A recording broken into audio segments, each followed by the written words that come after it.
great Chad McDougal. What on earth do you call that? Lasagna. Lasagna looks more like the grated flakes of a dying horse's anus mixed with sick. Cook it again. Yeah, and this time remember the 3 Chad McDougal rules of the kitchen. Number 1, preparation. 2, shout loudly. And 3, brightly coloured trousers. Right, on to the next table. Is that meant to be beef bourguignon, you dribble excuse for a Welsh labia? Look at it. Would you eat that? Well, yeah, it looks okay to me. Eat it then. Go on, get your fat mutant chops in there. Eat it. Eat it. Eat it.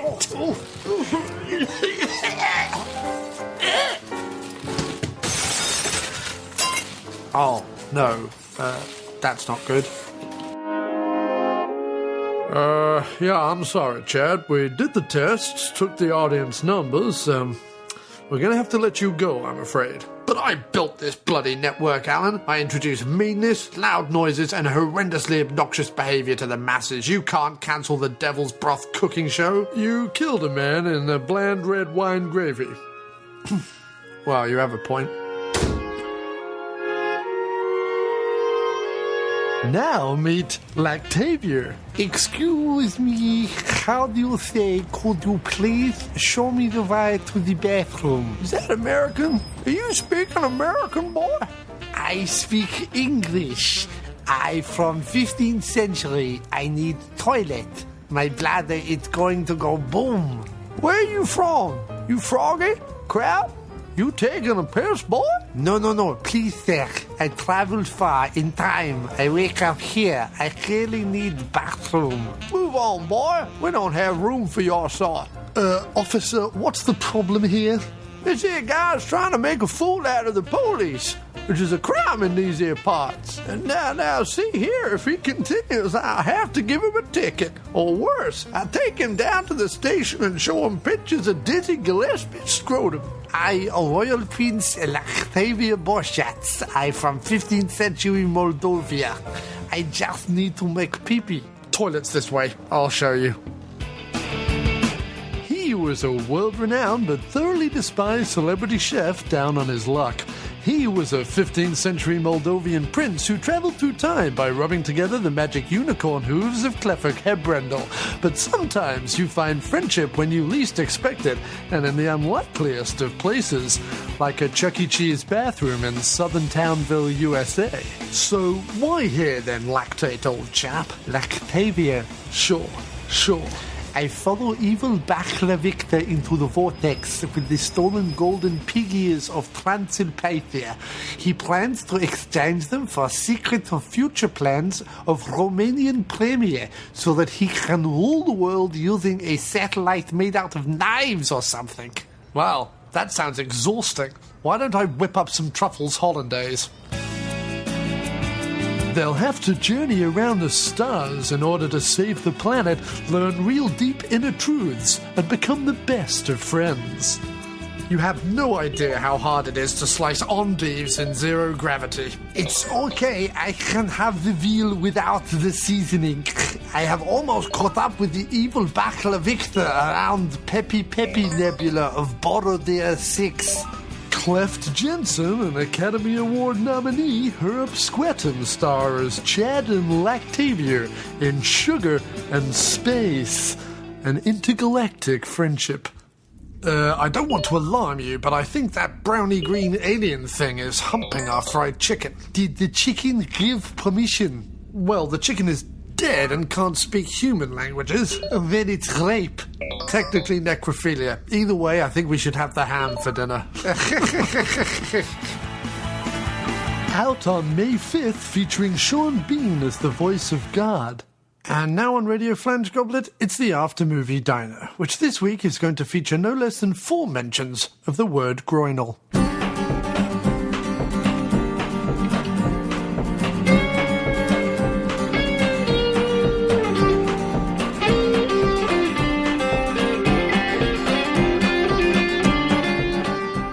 Hi, this is Linnea, and you're listening to the After Movie Diner.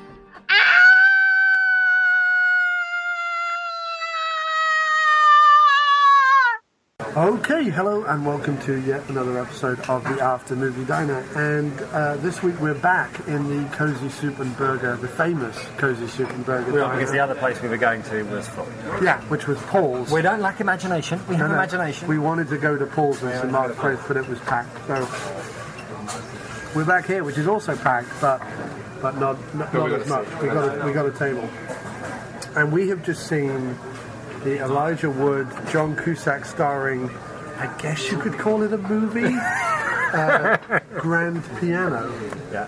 Neither of us have any idea. Well, we're kind of looking forward to this particular episode because neither of us have any idea what we think. No. Or what that was. No, or what it was we just sat through. Yeah, so no we're idea. quite interested in talking about it to try and figure it out.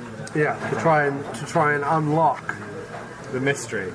Grand Piano. Clever. For anyone who's seen the film, all 5 of you, you'll understand that joke based on the twist of the film, which wasn't really a twist either. It wasn't really a twist. You went,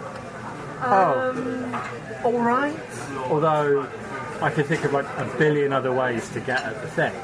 Do you know what I mean? Like, it's the most convoluted way. Like, what about a big axe? Yeah. You know what I mean? What about a big axe? Well, that's why the ending didn't make any sense, because anyway.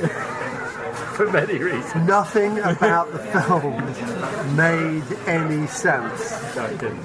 It didn't. It was okay. We'll go into it in a minute. We We're need to figure out what gonna we're gonna eat quickly first. figure out what we want We're to going eat. to blue cheeseburger. I think I've ever had blue cheeseburger. How would Nice, that be? it's good. Yeah, it's good. Yeah. Oh, I'll give that a go. I've never had that. It's a famous Cozy Soup and Burger, so I'm gonna have we thought we should both get a burger. a bacon Swiss burger deluxe. Where's that? Oh yeah, okay. Right, if I don't get the deluxe, can I pinch some of your fries? Of course. Okay, cool. And I would get a side of bran gravy. That is what I want. Okay. Yeah, that's what I'm going to do. Okay. Nice. Right, lovely. So Well, yeah. So the movie we went to see this week was Grand Piano. It stars Elijah Wood. It stars John Cusack. And the basic plot, which you can discover from the trailer, is that a assassin or someone with a gun is making or forcing a stage fright afflicted pianist return to the stage and play the best piano piece he's ever played in his life, or him or his wife will die. right. Excuse me, how are you guys? Good, Very good. good. And yourself? Water? Yeah, could I get the blue cheeseburger? Deluxe with the French fries? No, just plain. Is the burger medium? Well done. Okay. And a cup of coffee. Okay. And I'll have a bacon Swiss burger deluxe, Medium? medium well. Okay. And I'll have that with, can I get a side of brown gravy with that for the fries? And do you have like an English breakfast tea or a black tea? Yeah, I'll have a tea, please. Thank you. Thank you. Anyway, so basically, Elijah Wood, Elijah Wood is what? Like, he's like a savant piano player, yeah. a genius. He was the, what do they call it, prodigy of a composer and piano teacher called Paul something. I forget the name. Yeah, Paul something French. Swiss, I thought, Oh, because they brought the piano over Yes. from Switzerland. yes, they did. And there was something about a Swiss bank account or something. No, But then there there's was, always something about there was Swiss bank, something yeah. about in the extraordinarily long exposition. We're interviewing your wife, but we also have you on the phone scene. That While was he pretty weak. Yeah. That was pretty weak. While he Thank you was very much. changing into the while he was changing into the tuxedo in the back of the limo on the way to this thing, they explained that there was like a hidden fortune or an unfound family fortune. They sort of gave the setup of the movie, as far as you're aware when you first start watching it anyway, is that Elijah Wood is 5 years ago. had a meltdown on stage, and he's about to go and play live for the first time in 5 years. It further transpires the reason he's going to play for the first time in 5 years is it's sort of in memoriam of this big composer who was his teacher. Yeah. He's also going to be playing his piano, Yeah, he's also going to be playing exactly. which has been shipped at vast expense from Switzerland to Chicago. Right. Where the They played at This was a really good joke. And- this was a top joke and probably the funniest thing in the film. They played at the Antoine Michel Hall, which person turned to me and said, "Is that not French for Anthony Michael Hall?" which it is. Come Which on, it is. Antoine Michel Hall Is Anthony Michael and Hall. it wouldn't surprise me if that was. It was all over the place. Right. Well, no. There's a lot of what's hilarious about the movie is there is So a anyway, lot so of, there's a no, lot no, of because plot to because establish, we should- but none of it really made any difference. Well, that's okay. So Elijah Yeah. Wood, 5 years, had a meltdown on stage, hasn't been back. He's married to coming an back. incredibly popular actress. He's married to a very popular actress, and so he got. So this is it. As far as we know, that's the setup. Yeah, that's As the in, setup. his biggest fear is choking on stage again, and they're all making, some people are making fun of him and all the rest. Oh, and when he did choke, he choked on like the unplayable. The unplayable piece could only be played by him like- or his teacher, right? That was it. That was it. There's And this then- unplayable. Well, no, because that's important to the end. No, I end know, of I the know. movie. I'm not saying it's not important. Which was utterly hilarious that was important to the end of the movie. That this whole like unplayable piece lasting kept. Yeah, You were like, it was very weird because a lot of it was like the standard, like the idea of him like conquering an unplayable piece would have its. It was sort of like because we should just start. That's basically it, right? The first mystery of the movie, I have to say it before we go any further. The first mystery of the movie, considering there was something like 15 different production companies on this film. Yes. There was like hundreds from Europe and from America and from all over. Yeah. Is that if one or two people read the script and went, I like it, let's make it, you could kind of understand it. But the fact that clearly committees of people had read the script of this movie and liked it enough to go, you know what, Elijah They Wood, John probably Cusack, thought you've got they your money. probably thought it was so bonkers that it might be a hit. That's the only because right. Let me just. But it's John Cusack in it. It's clearly just going to go straight to video and disappear into the ephemera like a fart in Well, the that wind. but again, that's the weird thing about it. Well, but the weird thing. So, because sometimes we get ahead of ourselves, and that's a good thing. But wait. So, Elijah Wood. Wait. Okay. Elijah Wood, 5 years ago, meltdown, hasn't been back on stage. But before you goes, did- but hasn't been back on stage, and then unplayable piece. That's what he choked on. Now he's back playing this guy's piano in memoriam for his teacher. His wife's there, and then he sits down at the piano, and it becomes apparent.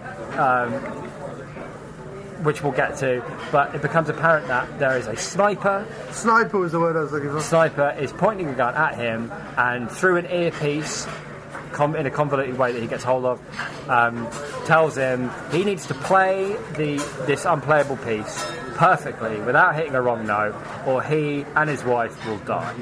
And that's the setup of the movie. Yes. And now we can talk about why it was so bonkers. But what happened is I get sent, especially by Magnet and Magnolia, and anyone can sign up for this, but I get sent a lot of the press releases and the trailers and the stuff Right. for movies before they come out. Right. And this one I was sent ages ago, because it's been out on video on demand since last year. It's only just come out in the theatre now. Oh, really? I didn't notice Yeah. that. It's been on video on demand since last year. And when I saw the trailer, and it was all like, a Hitchcockian, tense, blah, blah, blah, blah, blah, I was like, this is just phone booth, Yeah. but with a piano. This is just like... And not only that, but think about how ludicrous that sentence is. This is just phone booth, the Colin Farrell, Larry Cohen scripted Forrest Whitaker movie, with a piano. Yeah. Like, adding the piano made it all sorts of mad, as far as I'm concerned. But this is because what- I thought sorry. two things happened. Right. When I saw the trailer, and in the trailer, he literally turns a page of the score over, and it has written on it, like, play this piece perfectly or you die, like exclamation mark in red, scary writing. And when I saw that in the trailer, I was like, this is a joke. This is not... Like, this is one of those movies made by those parody, like, spoof people.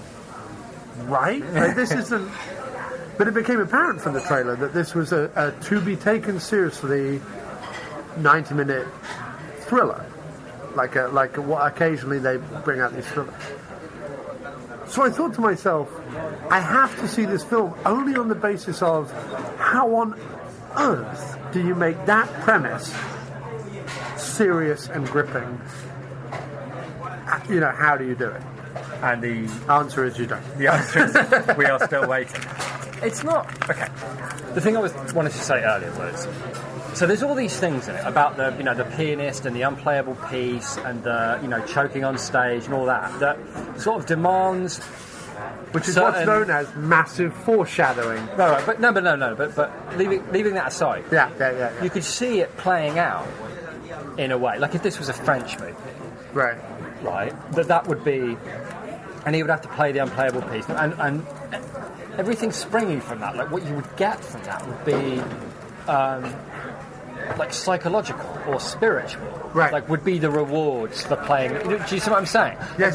There's a movie out there where everything that happens in the movie without Cusack still has meaning and still has whatever. Agreed. And then what they decided to do was to make those spiritual, psychological, like unsaid as it were, but understood by the audience, rewards, like putting the fact that he choked behind him, moving on with his life, severing his ties with his teacher, for good, and shadows left under whatever, and that would be the rewards. But in this case, the rewards are, we can't really go in. Can we go into it? I guess we can't really go into it. But it's more like a B movie. It's more like bolting on like B-movie ideas onto this like French piece.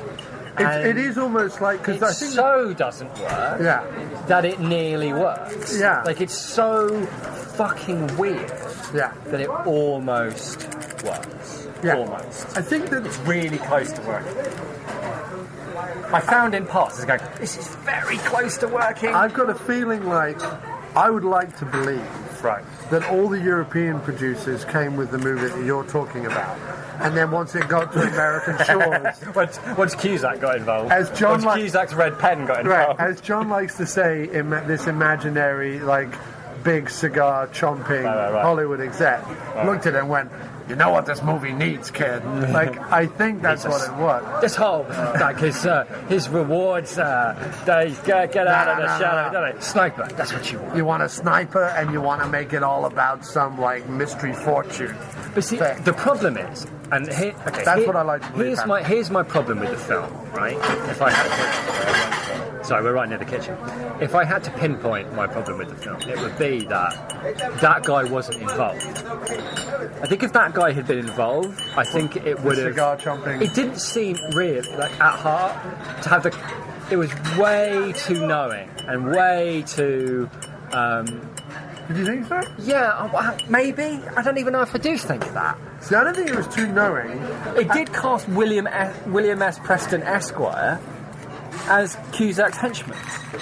I haven't seen him in a film since Bill and Ted's Bogus Journey. I understand that, but I think that was more the fact that... that didn't strike... It's interesting that struck you as something where they were like, oh, we're going to put a couple of 80s people in the movie. Not necessarily 80s. I honestly think, because there's been Bill and Ted 3... rumours for a long while now, I honestly think his agent is probably just trying to find movies to put him into. I honestly think that's it. I think we're going to see Alex Winter crop up in just a bunch of random movies just so that his face is out there. Name and face is kind of out there again. I honestly think that's what it is. Because I think if anything is holding back, now that Keanu's had like a bunch of massive flops as well, that's also holding it back. But I think that the other thing holding back the Bill and Ted 3 is probably that Winter, people are like, Winter who? You know what I mean? Like, he's made a couple of movies as a director, and I think he's directed some TV, but I think it was probably just his agent saying we need to get him out there. Rather than the director, who was, I think, European, judging by the name, going, oh, we must get, you must get me William S. Preston Esquire. Yeah. I don't think that happened. I don't think that conversation was ever had. He was really good in it. I like Alex Winter in it. He was very good in it. They were all very good in it. Even Elijah Wood was very good in it. And I thought that the cinematography was really good. Like, I liked the stylish... There was a bunch of, like, Hitchcockian... It was Hitchcock. Lynch. It was Hitchcock from start to finish. It was the whole... And that's fine. Like, it was a Hitchcock movie, was what it was. It was a slightly ridiculous premise, done dead straight, with a few bits of, like, incidental comedy. Right. Around, like, the smaller actors, although nowhere near as charming as, like, Hitchcock was. Hitchcock was never mean about his, like, smaller characters. Right. Not particularly, anyway. they were bumbling occasionally and whatever, but like the two guys in The Lady Vanishes who are like obsessed with getting back to London for the test match and things like that. Right. Like, they get tiny bits of screen time, but the whole character. There's a little bit of that with the actress's sister, I'm assuming. We have no. We had that's the other thing, is that we had no idea who those two characters were. What are they even doing were. in the film? Right. Other than we need to kill a couple of people. Yeah. So Other than we need to kill a couple of people, so we better give them some lines first. But there was a. which was howlingly obvious. Yeah, but it was like, because the four leads. They did have the courage of their convictions. Like they did. It did stay on one. It did stay on one night. Like they did come up with a reason that it was happening. It wasn't just a bonkers bloke who needed the piano piece played right. Yes, it was fucking spurious and whatever. But they did come up with one. They didn't just go, "Oh, we don't need that." No, but you see, that You know what I bothered mean? me even more. I wanted it to be like, it would have been scarier, I think, if it was some weird psychological. Like the film lost me when it revealed the twist. That's when the film completely lost me. Yeah, Because you're right. It could have been a bit madder. It could have gone more mad, and maybe that's what it needed. No, but it completely needed that. First of all, they gave it an incredibly long setup. Considering the trailer, It was a long setup. Yeah, considering the trailer gives away so much of what ultimately happens in the movie. Right. The fact that the first, what seemed almost like 40 minutes before he even got took to the the stage. theatre, Right. or even took the stage. And a lot of it was padded. I mean, there was a lot. One thing that happened was very Hitchcockian. It had this whole thing of whenever anything's like a bit slow, we'll have the camera doing things. No, and I actually have to say that the setup was okay. I had no problem kind of learning what he was about, and I had no problem with the exposition being kind of fitted into these scenes where his mind is on one thing, Right. and his character is thinking on that one thing, Right. and then the exposition is kind of happening, although it is howlingly obvious the way it's written. It's kind of happening for him, the character, on the edge of his. Oh, lovely. Oh, those chips look good. Cool. Wicked. Thank On you the very edge of his psychology. You know what I mean? Like, it's a radio interview that he's not fully paying attention to, or it's stuff in the theatre where he's really just focused on. Jesus Christ, there's more blue cheese than there is burger. Yeah. Amazing. Where he's focusing on, going into the dressing room and getting centred than he is really all this other stuff that's going on. Right. And that was nicely done. That was okay. And you got to know, like, who the composer was and who the That's true. I guess it did have a conductor lot was, of. rather. I wonder if it was one of those scripts because it was like written by one guy. Just one of those black. What do they call it? Comedies. No, blacklist. Oh. Yeah, the famous unproduced script. I can see it being like a famous unproduced script. Do you know what I mean? I can see it being There was a lot of, like, it surprised me. I thought, because of the kind of cinema we saw it in, we saw it at the Village East City Cinema, which is like a real little indie artistic place. I worried that, wait a minute, what if it isn't the Grand Piano, but it's another movie called Grand Piano? Because when the movie titles came up, it was all this, like, European funding and, like, long names and things like that, and I was like, have we wandered into like a re-screening of Godard's Grand Piano? I don't know, features a bunch of people sitting around a grand piano wondering the meaning of existence or whatever.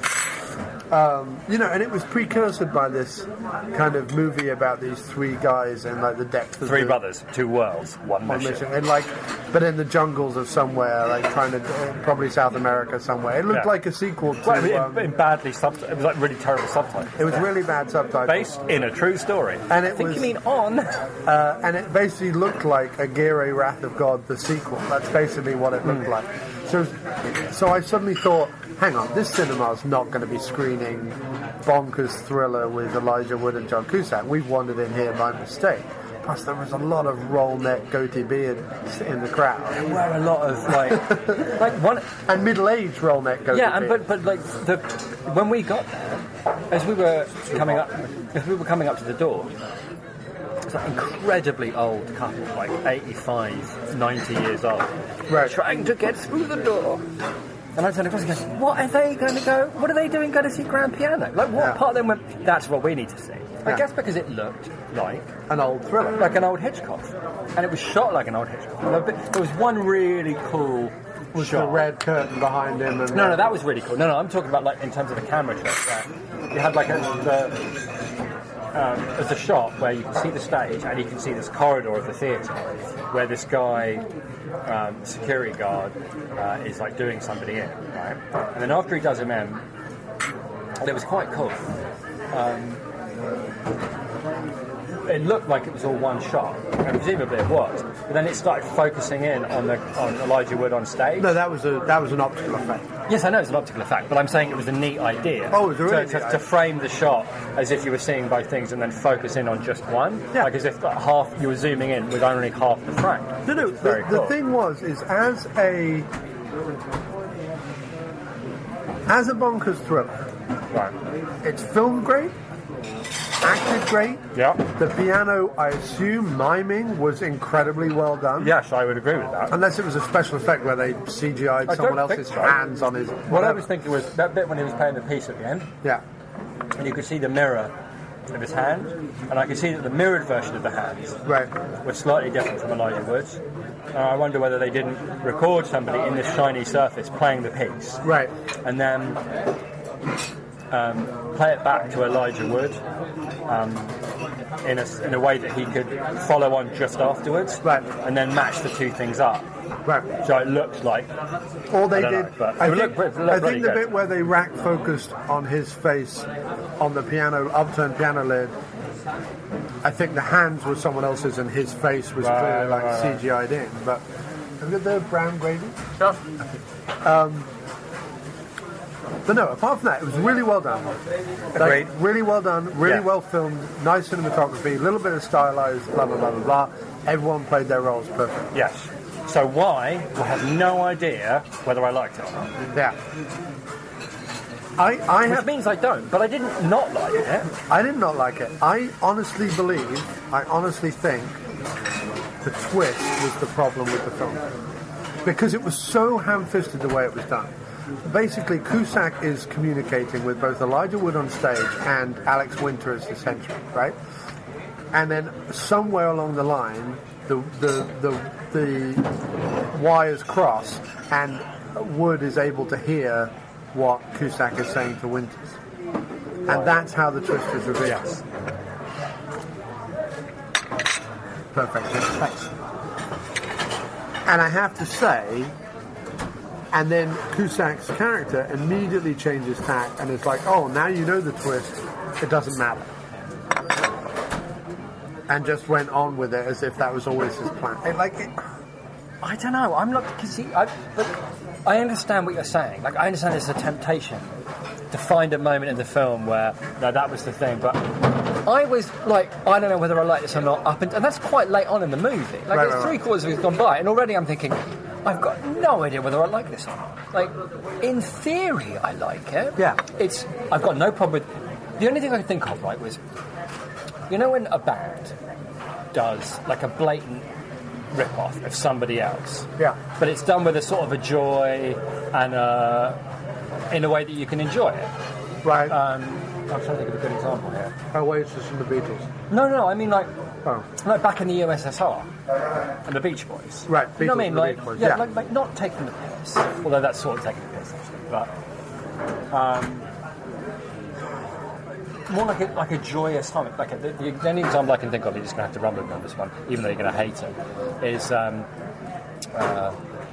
Placebo did a song called "You Don't Care About Us" that might as well have just been an old Cure song that they picked up. Right. But it's it's done with like, I know this sounds like somebody else, but it's joyous and Reverent. right, and it's meant to be like, well, we really love these songs, we want to do one like it. And there was a bit of that going on with like this guy and Hitchcock, but there were bits. I just can't help feeling that Hitchcock would have hired somebody, even though like Elijah was very good. I think he would have made his character more interesting. There wasn't much at stake for Elijah Wood, other than like I understand the temptation to make him like the piano like this, like a rock star guy, and and he's as big a celebrity as she is, and all that kind of nonsense. And that's okay, that's fine. I'm sure Hitchcock would have done something similar. But like, I don't know, he would have made him funny or No, I know what it is. Like I've got it. sardonic No, or- I've got it. None of this is important. oh, my apologies. No, I don't mean it like that. What I mean is it's important to what you're saying. Yes, I agree, but I mean it's not important to why the film didn't So work. just quickly, I know why the film do you didn't not work. agree? I know why the film didn't work. Okay, no. But do you not agree that Hitchcock would have made the piano player much more likeable? And therefore, putting him through the mill in the way that he did, like he does with all of his characters, or Right. at least in the films that he's in particular referencing, makes you you go along with it a lot more because you actually really do give a shit about the central character. You give a shit about Jimmy Stewart. You give a shit about. You know Yes what I and mean? no. I actually think that he would have made the villain more likable. If you look at his best, like Strangers on a Train or whatever, Farley Granger is not particularly That's true. Okay. likable, but Bruno is like really enigmatic and I'm thinking like bonkers. But I'm thinking when he put his innocent Rear man in Window, trouble. you're right. Yeah.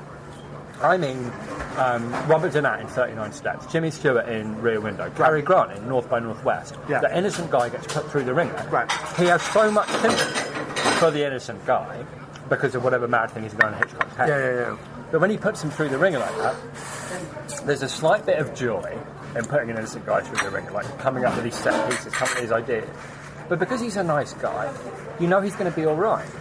You know what I mean? You know he's going to be okay and he's going to get through it with like some wit and some style. And there was no, like, Elijah was very good, but he was hired purely because I've got it. I know what he looks frightened.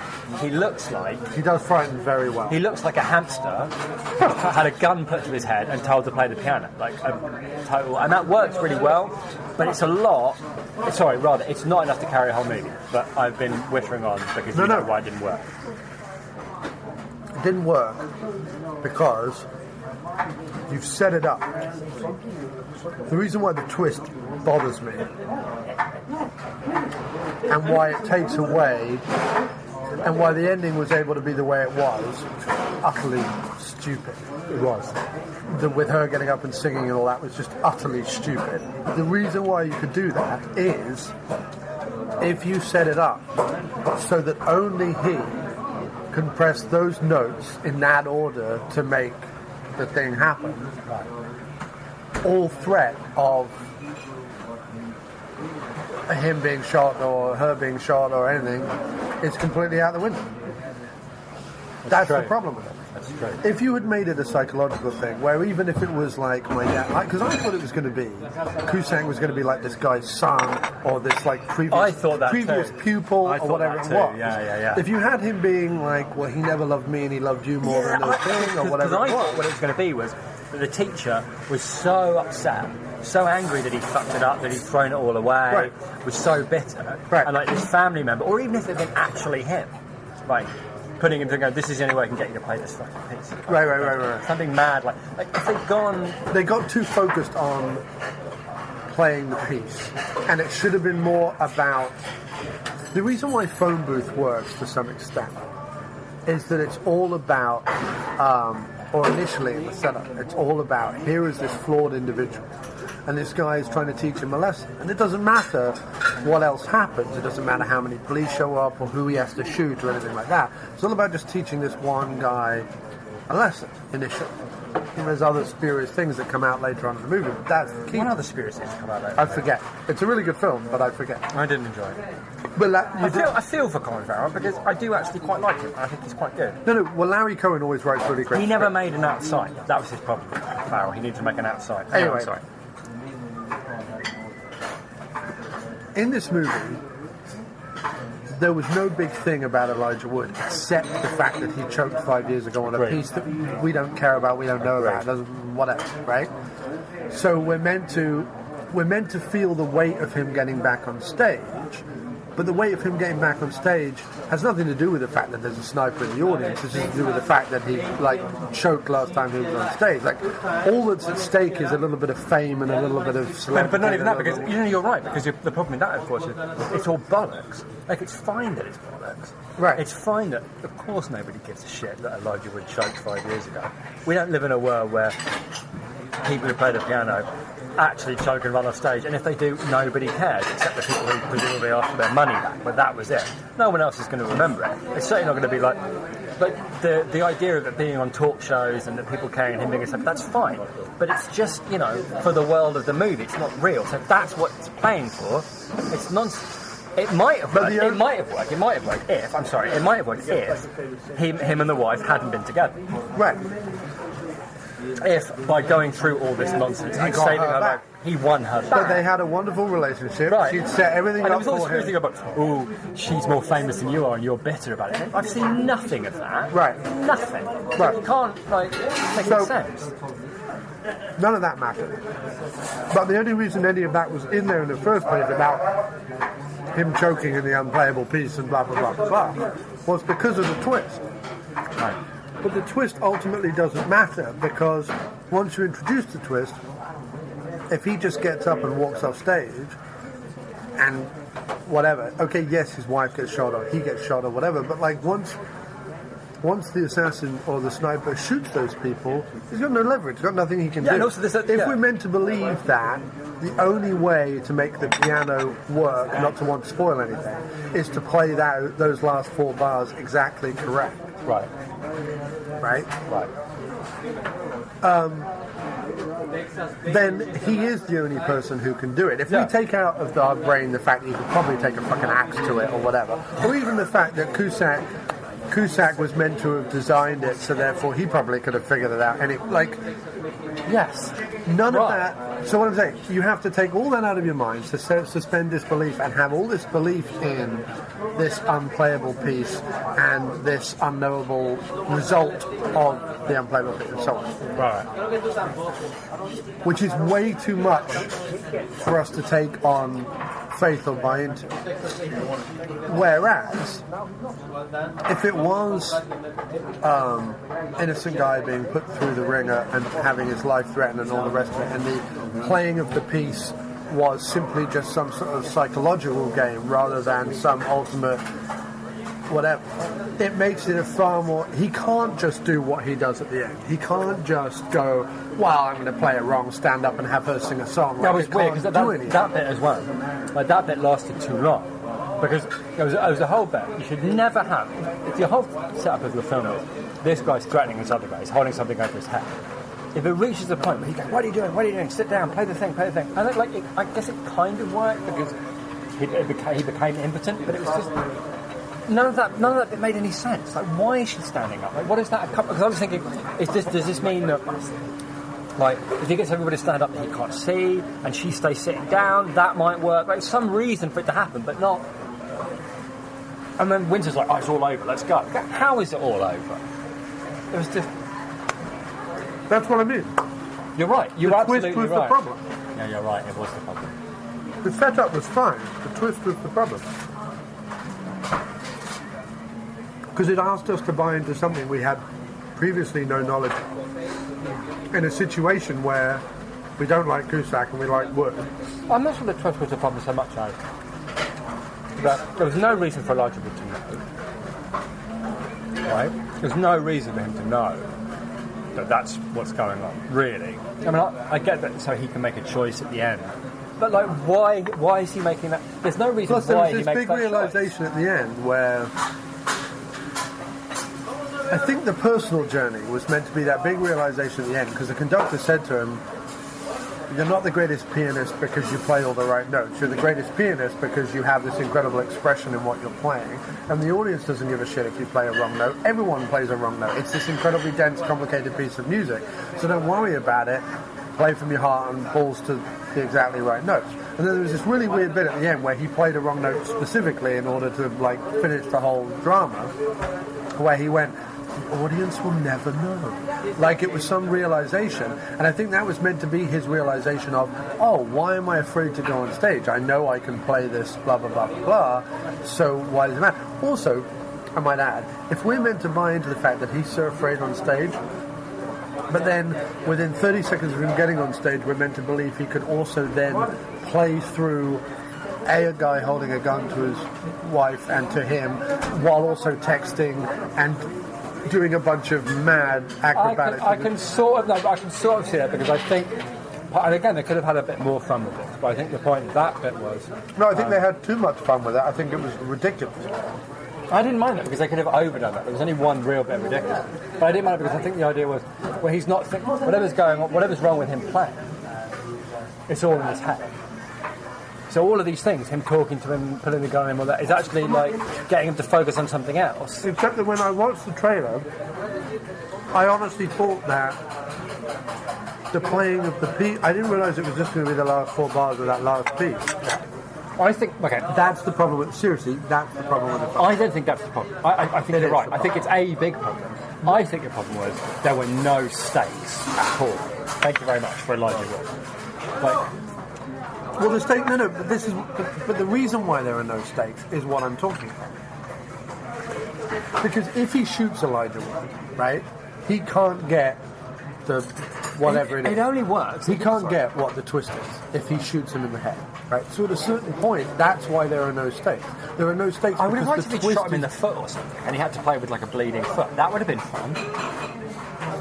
Right, but I'm telling you, meaning that he has to do a certain thing in order for there to be some gain, let's say, at the end for the sniper. Right.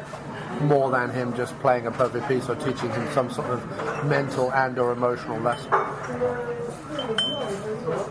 It's immediately taken away, or the threat of shooting him in the head is immediately taken away if he's the only person who can do that left on the planet. I agree.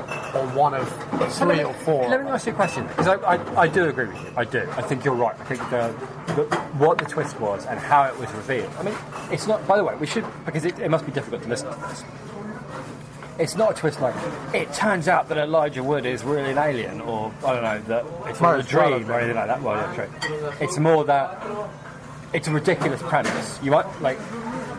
we've explained the premise. It's ridiculous. And they have come up... we can say... But I'm just saying. But they come up with a way of justifying why it's a ridiculous premise. I.e., there's a reason, an actual reason why he must play the piano without hitting a wrong note. There's a reason for this. Yeah, but it's nonsense. I mean, it's No, of course. No, I agree. I agree with you. I think a way to rescue it, although it's not the film that would make, and then a way to rescue the premise, like I said, but it wouldn't be a thriller, which would be to make it a horror thing, or make it like an Argento thing, where the guy who's holding the sniper to him is doing it for artistic reasons. He is the long dead composer come back to life, and then you make a horror film. You make him killing people backstage, and but it doesn't even have. But it doesn't even have to be. No, because I thought when they went with the. They killed the actress's sister or whatever up in the bathroom. I thought that was going to be like a Giallo Argento bit. Yeah, as well. the bit with the mirror thing. And there was aspects of it. There was certainly aspects of Giallo there without the bloodletting. But they clearly, what I'm trying to say is they clearly believed in the twist because the very, very last scene in the entire film. But that feels so tacked on. Also, why is she a famous Hollywood actress? Why does that matter? Because as far as I'm concerned, that undermines the ending completely. Because it's like, Correct. Well, they don't need it. They don't need it. No. So, and like, her being a famous Hollywood actress brings nothing to the film, except there's like weird shots of like her being hassled and, what is that? Why does this matter? I don't understand why this matters. And if it know was, what I mean? And if it was a Giallo movie, it wouldn't matter. If it was a Giallo movie, it would just be like, oh, people who are hanging out, they're famous, aren't they, or whatever. It wouldn't matter. Maybe because in Giallo movies, there's Hitchcock, always in a someone Hitchcock who's... movie, there's lots of like famous actresses and whatnot. Like, is it like no, not Grace Kelly. Yeah, she's famous. Is she famous? Oh yeah, big time. So that's right. He's a photographer and she's a fan. So that's where they've nicked that from. Yeah. She's supposed to be Grace Kelly, even though I've never seen anybody less striking or like hire somebody with a mad face and say this is a famous Hollywood actress. Go, all right, well she's got a mad. But she's so like she wouldn't even warrant. The fries? Oh no, I'm really stuffed. The blue cheeseburger was terrific. But she wouldn't even merit a bit part in a CSI Miami. She's got such a bland, forgettable face. She's actually a really good actress, Karen Boucher, but anyway. What's she been in? She's been in Argo, she's been in Red State, she's been in a bunch of stuff. What was she in Argo? One of the people hiding out in the Canadian embassy. I guess it wasn't much of a part. But she didn't... Okay, maybe she's a really good actress. But then you don't hire a good actress for that part. No, you hire don't, somebody no. glamorous. Right. Even the daft sister, who looked more like... All right, she was like a parody, but that's okay. Like, you're making... Look at the movie you're making. Like, switch those parts around. She probably had more to do, acting and comic timing and all the rest of it, than the bland one did anyway. So why not like switch the parts around? Say, look, you both basically got the same amount of screen time, but this one has a lot more fun, and this one just needs to look good.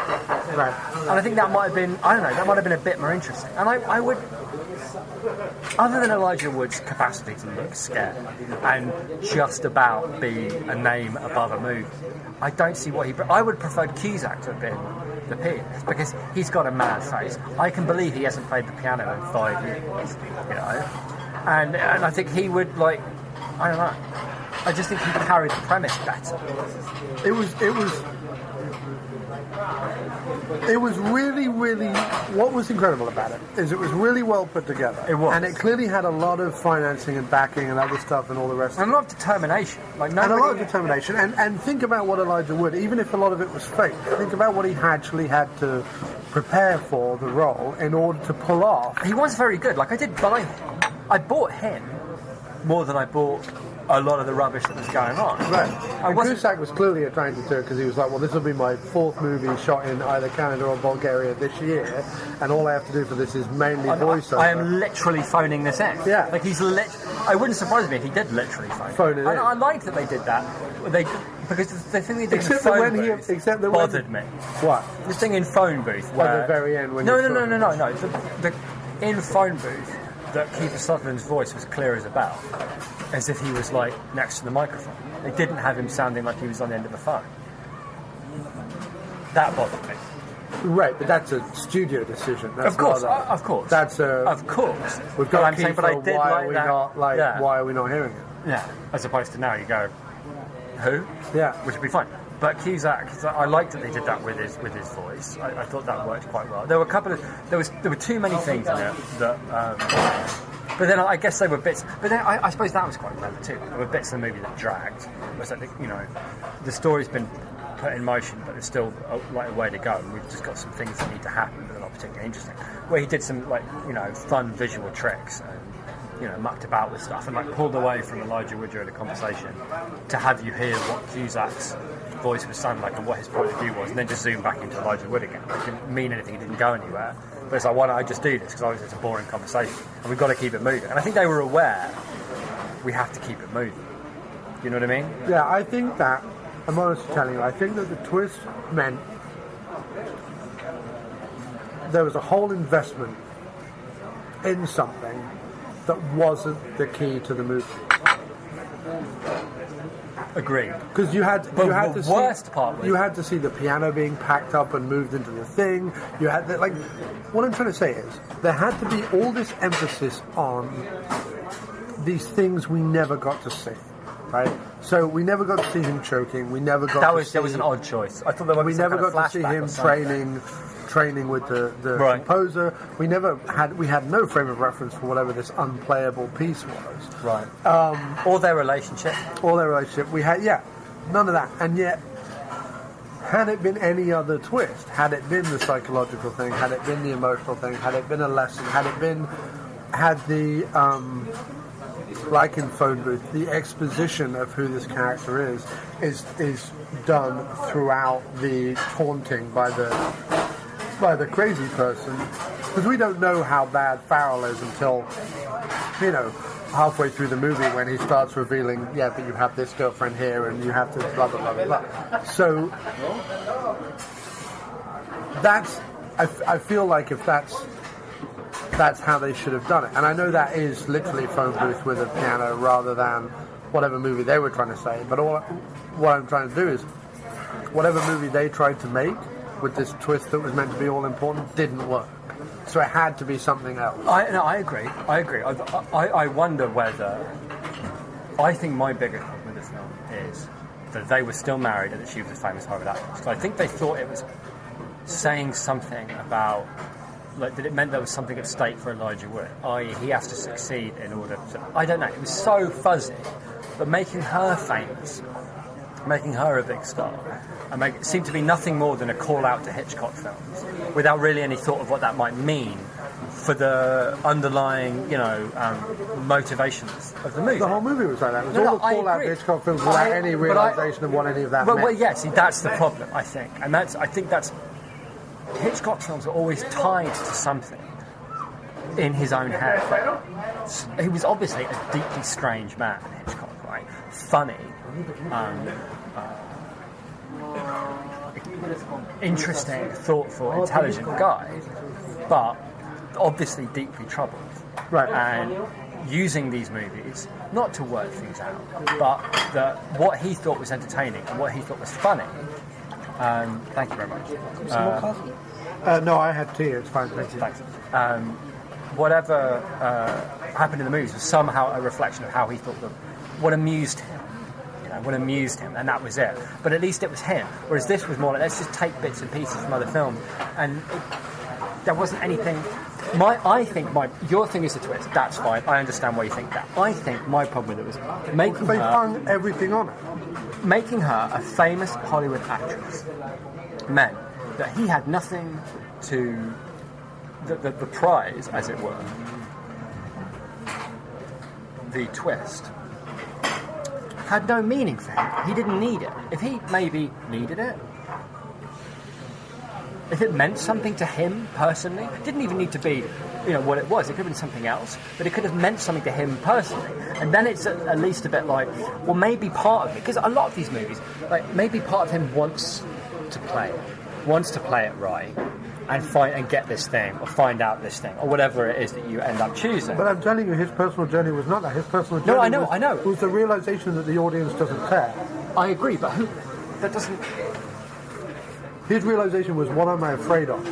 I know I can sit at the piano and bang out these incredible pieces. I know I can do that. I'm afraid because I think that the audience wants perfection because they have this big idea of who I am. Oh, yeah, okay. So the realisation is that they don't need perfection, they just need me to be up there and whatever. Yeah, it's like, okay. It's like when you go to see, I don't know, Eric Clapton, you don't necessarily need him to play the Layla solo exactly like it is but on then the... if they needed to... I agree with you. I think you're right. But then that could have been better illustrated if they hadn't been together. If she hadn't been... Or even if she had been a friend of her, they hadn't been together, right? If he wins her back by doing all this stuff, then, as you're saying, the way that he plays in front of her, he's finally being himself. He's not, like, retreating from the stage, crippled by self-doubt or whatever, which is one of the reasons why she left him. Right? So if he plays the piece perfectly, and what he actually gains from it is her rather than the thing. If she's a famous horror actress, and then he gains that anyway. Like, he doesn't need this thing. He doesn't need to play the thing at the end and get the whatever. But that that's comes totally down to irrelevant. the twist. Yeah, So it would have been we're funnier. It arguing would have the been same point. funnier if he went in. Oh, agree. Okay, agree. But I'm saying my problem with it was more than the twist. I think there's a way to have made that twist work. But I think it couldn't have worked as long as she's a famous Hollywood actress and she's still married to him, if they're happy together. There's a way to illustrate, right? I'll tell you what. There's a way to illustrate what she means to him if they're not if they're not together, right? And he wants to be with her. Right. There's a way to illustrate that without her being in the room. It's very difficult to illustrate that they're happy and that he loves her and everything's great and that he'll do anything for her if they're never in the room together. Right. Do you see what I mean? Like like they can't be in the room together. That's part of the Conceit of the film. right. If that ruins whatever's going on, if that ever happens, Right. or at least for them to ever have an honest conversation. But you don't need that. She can be like a shining, thing in a spotlight miles away. If he's still in love with her, but she doesn't love him, like that's okay. That's cool. And him getting her to sing at the end and all that makes sense if he's like, I don't know, something. But without that, with them being happy together, there's nothing at stake for him except for he needs to win something. It's already been established 5 seconds after he sits down and starts playing that he can sit on a stage and play the piano. Yeah. Like, it's done. So that journey is over. Like, as soon as that happens, that's over. But everything you're saying is exactly what I'm saying. I'm saying the only reason you feel this way about it is because the twist was what it was. But I'm saying the twist being what it was. You're saying it could have worked, and I'm saying no, rewrite the whole thing. Well, that's where we disagree. That's okay. Right. But I think there's a way to make that work if they're not together. Right. But it's not I think, if you want to know what I think, I'd be very surprised. The other problem is, if he's been planning it for 3 years, which is what Cusack said at a certain point, I've been planning this goddamn thing for 3 years, right? What's he been planning for 3 years? Because apparently we're also led to believe throughout the whole movie that she has planned this whole thing to get Elijah Wood back on stage because she loves him so much and she thinks that the world needs to hear his stuff, even though probably the majority of the world doesn't give a shit. But again, so what I'm saying is, her being a Hollywood actress, the reason why they kept it, the reason why they're happy in it, is the impetus for him getting on stage, right? And then there's some spurious reason about how it has to be this piano and blah, blah, blah, blah, blah. But none of that... Like, are we meant to believe that Cusack arranged for it to be this piano, or what? Like, and if Cusack has the ability and the money and the ingenuity to do that, what... That's what doesn't hold together either. Like, once you start picking apart... Yeah. I mean, this is... That you can privately fly a grand piano... Can you just right now do your spoiler alert song? Yes. Come on, baby, we're gonna spoil the film for you. Come on, baby, we're gonna spoil the film for you. Well, I'm sorry we gotta do it, but it's just something that we gotta do. Come on, maybe that spoiling the film is kinda wrong. Well, come on, yeah, you may think that spoiling the twist of the film is kinda wrong. Well, that's why we cushion the blow when we write a silly blues song. Okay, the fact that there's a key in the piano that's going to give people a shitload of money Imagine them. is unbelievably fucking stupid, because all he needs is an axe and 5 minutes alone with that piano. Right, and not he only gets that, the key. but he designed the lock Right. that releases the key. So, the whole thing is built on a load of spurious nonsense anyway. End of spoiler. Wait, because we need to end the spoiler. Hang on a second. Also, it's based on not the whole piece, but 4 bars at the end. Right. Yet he only plays one wrong note. So what would be to stop, like, Cusack, like, going and, like, playing the right note, or... Like, none of it meant any Their problem is really they're all really strokey beard, clever, everybody involved in this movie, and they were so tickled. They were so tickled by how ridiculous the movie was that they didn't care that it doesn't matter if you're making a stupid movie. Like Larry Cohen and Phone Booth, he gets it. Okay, it can be a stupid idea, but it still has to make sense, or you're never going to bring them with you. Within the realm of the right, movie. you're never going to bring them with you unless when you get them, you hook them in, and you keep them in by having the internal logic of the movie make sense. If it's built on something that they will never, ever buy in a month of Sundays, then you haven't made a very good movie. There was one bit where Alex Winter was coming up with other ways they could do this. Yeah, and he went, how would that work? And he and Cusack much said, better than this. Yeah, Cusack said, what did you want me to do? Hijack the piano on the way to America and, like, break it apart then or something? And I was thinking... Yeah. Well, he goes, I mean, what do you want to do? You want to kidnap Elijah Wood and hold a gun to his head?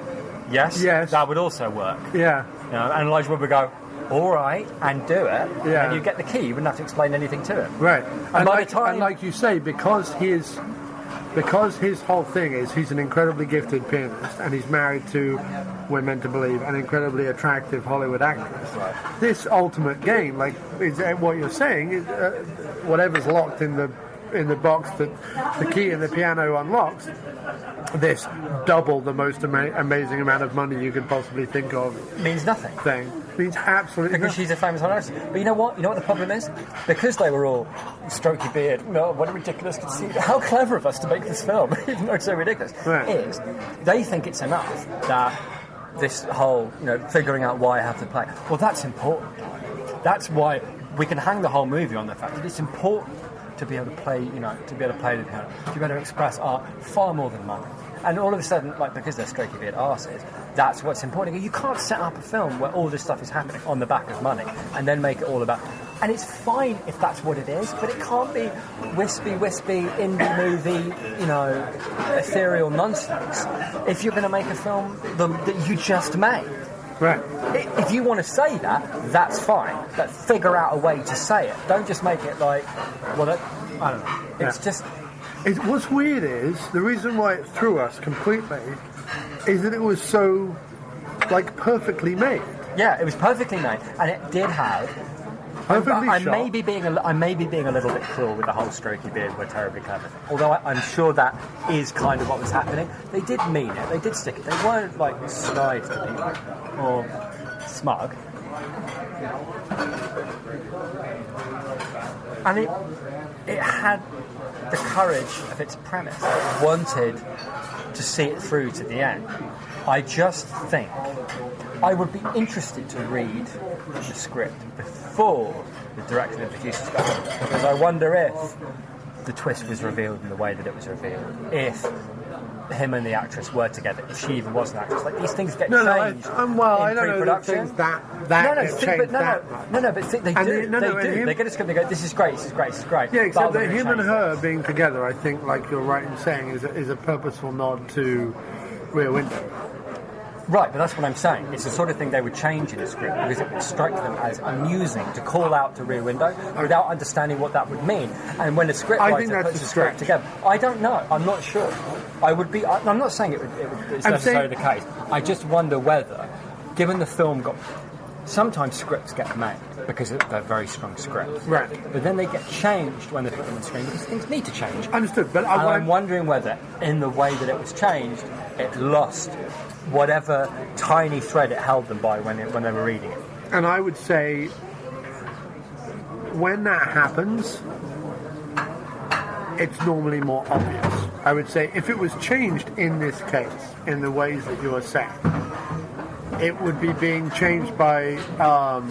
there would be too many pieces to change, because the twist as it is, and the whole... When you look at it with hindsight and knowing the twist and going back over the movie, that is being set up right at the very beginning. That is the entire through line of the whole film. And the only reason it throws you and doesn't make any sense as you're watching it is because you don't know that bit of information. Like if I went back and watched it now, knowing that bit of information, it would maybe play out differently. But I'm saying that the little bits of that are throughout the whole film. And I'm saying that's for me where the film lost it.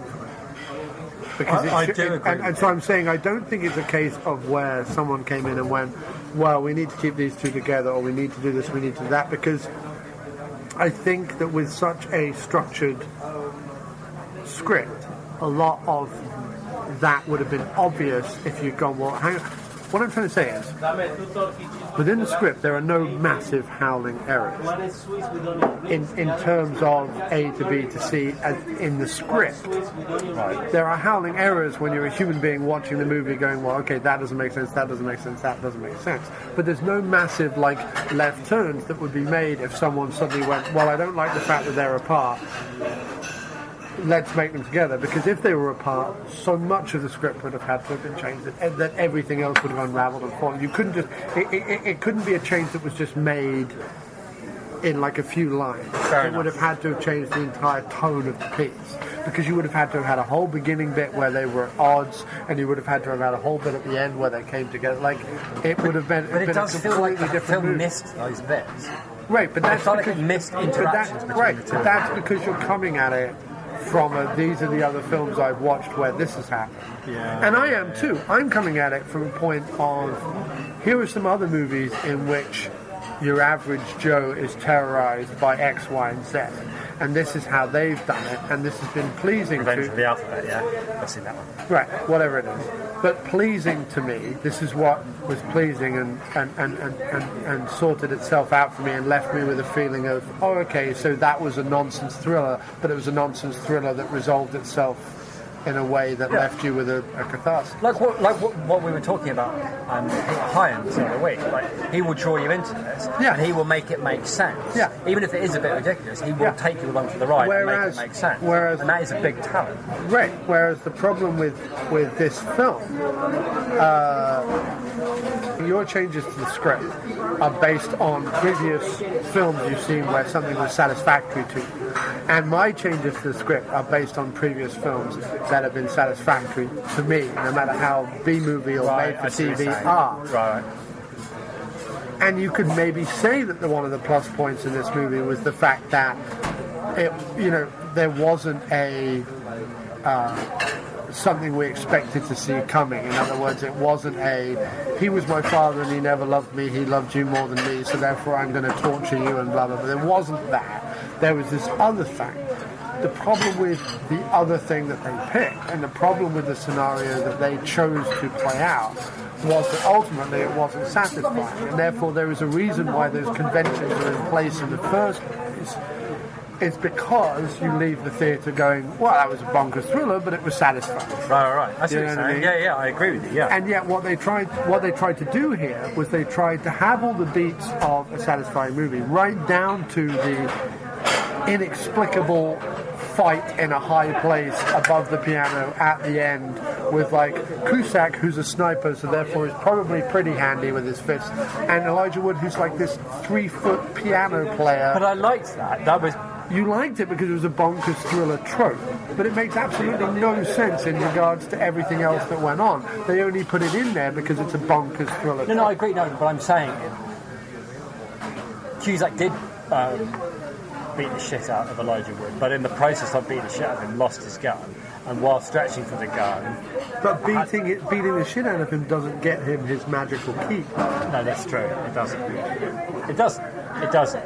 And if he was that angry with him, like he might have been better off.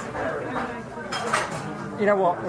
That's the trouble with the whole movie. Do you know what he'd be better off doing? Anything else? He would be better off, I'm not even kidding, waiting for the whole thing to end, and as the piano was being wheeled to the truck, hiding under the piano, getting into the trunk with the piano, and then figuring out whatever he needed to do to get the key. That is the while problem. The truck was going to That is the problem with the whole movie. You know what?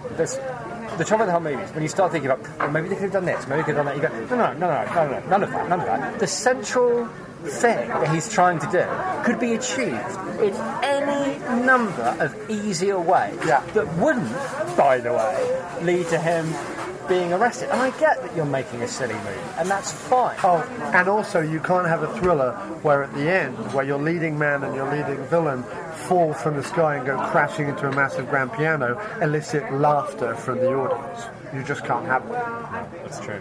But when they fell into the piano like a pair of a sack of spuds, you can't have an audience. There were so many nice. But this is the thing. Here's the thing, because we're coming off at it badly, but there were so many nice things in the movie. No, it was really well made. The joke about Cusack's foot still moving, you know, after he hit the piano, the look on Elijah Wood's face, and Cusack's face, where Cusack realised that Elijah Wood was trying to pull him over, it wasn't letting go. Even though Cusack was trying to save him, he didn't want to be saved, he wanted to pull him over. And the look on Cusack's face when he did that was fun, interesting, that was cool. There was loads of it that was cool and interesting. It looked great and there was fun things going on. The mirror and the slit in the throat with the cello thing, that was very, there were loads of things about it that were really super cool. And there were loads of bits of it, like, even though this is fucking bananas, I've never seen anything like it. I mean, other than obviously Hitchcock. And I'm quite enjoying that they are at least having fun with it and keeping a straight face. Yeah, it was made by someone who has watched a film or two in the past. Right, but as you said, the problem is that it gets to a point where they have to really explain why this is all happening, and it comes up short. That's the problem. You don't for a minute. That's what I said at the beginning. Right. I agree with you. I mean, I still think it could have been rescued with that conceit in place. But I do see that the reason it lost us in that movie that we just saw was that. I do see that. Because the reason why psychological trauma is a decent get out for most scriptwriters to explain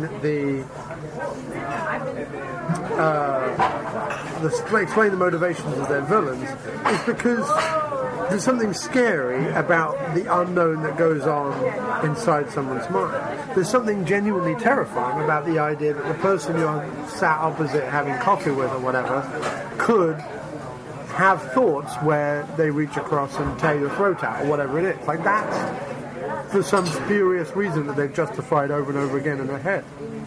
That's terrifying. The idea that someone's like, what they did was they made like Die Hard at a concerto, meaning that the big twist is, oh, by the way, we're just common thieves, which is the twist of Die Hard, where you think it's terrorism, but really they're just trying to rob a bank vault. But it works in that case because there's like a whole bunch going on, a whole bunch at stake, and blah blah blah blah blah. You can't suddenly, in the middle of your like psychological Hitchcockian thriller, go, well, by the way, it's all for a big sack of money in a vault somewhere. But it works in Die Hard because their plan requires people to think that they're terrorists. Right. So the fact that the audience are with that too, that works. Yeah, I mean, in here, I suppose they're meant to set it up like we're meant to believe that this guy is just a crazy music nut. Either a crazy music nut or someone related to the family. You know what but really, he's just trying to get the magical key to open the magical box to the magical land of lots of money. Like, you know what the other problem was? That at no point was Elijah Wood's ability to play the piece ever in doubt. Like he played everything perfectly all the time, even when there's a girl in and all the rest of it. But I said that earlier as well. Yeah, okay. Yeah, the you're right. whole That was annoying. point about him having really stage fright seemed to be utterly negated by the fact that he could still play through while a guy was like, not only that, play through while a guy drank the dead body of his friend or boyfriend of his sister's wife or whatever. I don't know what it was. Also, why did they choose that first concerto, given that he plays for about 7 seconds of a 20-minute piece, as far as I can tell? Unless Cusack's picking them. I'm going to need plenty of time to talk to them, so I better put that on the fucking program. I have no idea. I've absolutely no idea. See, again, that would... All you need is a script doctor on this, because you fix that by going, alright, he's not the fucking locksmith, Jesus. But if he is a family member trying to get his hands on the fortune and discovers that that's what happens, yeah, we're all done. Yeah, we're all done. Like, which works. Like, a family member could know that there's a lock and the piece and all that nonsense, right? And the family member could also be, wealthy enough that he's running Anthony Michael Hall, right? He's running Anthony Michael Hall, but he's got shitloads of debt, right? And his father didn't leave him anything. He would know that, right? He would be able to pick the pieces. He would be able to organise the piano coming in, right? And Cusack could even be like a sniper that's worked for him. There's a whole level of things you can, and that's easy done. It's a page's worth of writing. You add to that script, and all of a sudden, a whole section of it now makes sense. Do you know what I mean? Just by doing that. It makes slightly more sense. You have a family member running Anthony Michael Hall, right? And you have her and him split up. I love that there's a place 28% better. Yeah, it is. Yeah. And it's a 5-minute meeting at a table with a biro and a blank piece of paper, and you've got a better movie. Yeah. Yeah. Also, you're this rich, famous, bonkers composer, and you want to lock a key in your piano, right? Right. And you hire a locksmith to do that. Yes. Do you tell the locksmith how much money and where the vault is and what this key opens? Right. Again, it's because you don't, do you? It's far more. Again, it's to do with, and I'm sure they're very nice and lovely people, but they were strokey beard, ho ho ho, aren't we being clever with this? There was anytime any problem like that came up, they have so little. You see it a lot in science fiction as well, when serious strokey beard people either write or make science fiction. They have so little regard for it that they think that by fobbing it off with some nonsense oh, he was a locksmith or whatever. It doesn't matter because all thrillers are stupid. Like, all of these films are stupid. So if it doesn't make any sense to me, that's fine. It's just the same. No, and it's science fiction as well. Like when clever streaky-bearded authors write science fiction, oh, I can write this. I'm having a difficult moment with why this happens in my story. I'll just write that off with some stupid science fiction trope because it's all stupid. Who cares? It's like, no, well, we care. Maybe you hate us and you prefer to stroke beards and talk about the meaning of art, but we like space things and we like to be taken into that world and taken for a ride because our lives are a bit miserable, thanks, Strokey Beard Man. So at least give us that if you're going to also tie that to more fucking existence, right? Yeah. But you can't do that and look down on the conventions of the movie that you're making. And every problem with this movie was to do with they had no regard for the conventions of the film that they were making, in my opinion. They had regard for the way that it looked, and they have a regard for being thrilled, and they hold the fact that Hitchcock could make highbrow. I don't even think it's that complicated.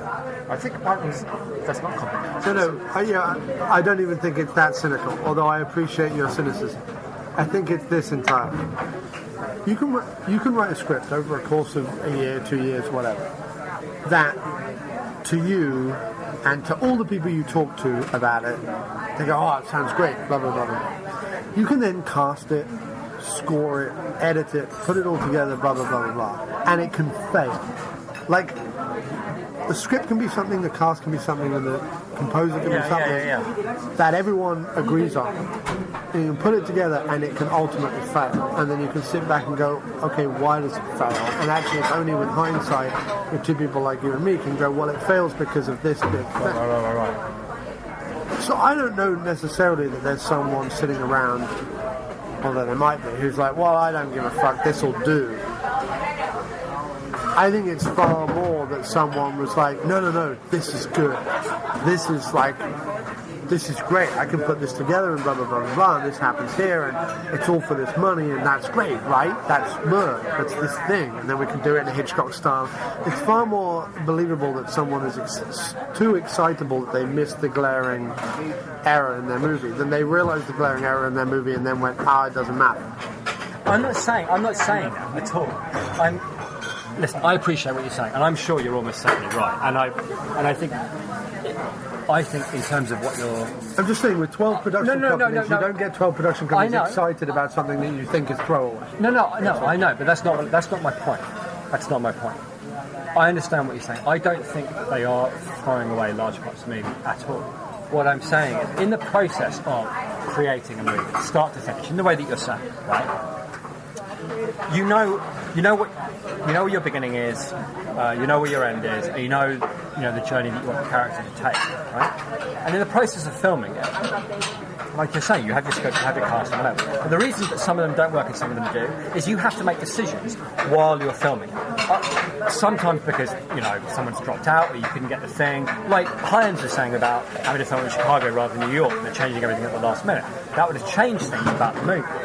The decisions you make along the way, and some of them crop up because it's just something you haven't noticed before, or how much attention are we going to give this, which bit are we going to cut. Every movie's like half an hour longer than you end up seeing anyway, so you make decisions along the way, and I think you're right. I think they're made with the best intentions, but what I'm saying is I think in the creating of the story, either before they started filming or during the film, in the creating of the story, problems come up. How do we get from? It turns out we don't have a reason to get from A to B for the sake of argument, right? In this tiny little way, that we need to come up with a reason for it, right? And instead of, and then what you do is you have like a couple of ideas, and then you pick one, and then you go. Right. My point is that I think in those moments, they ascribe those problems to.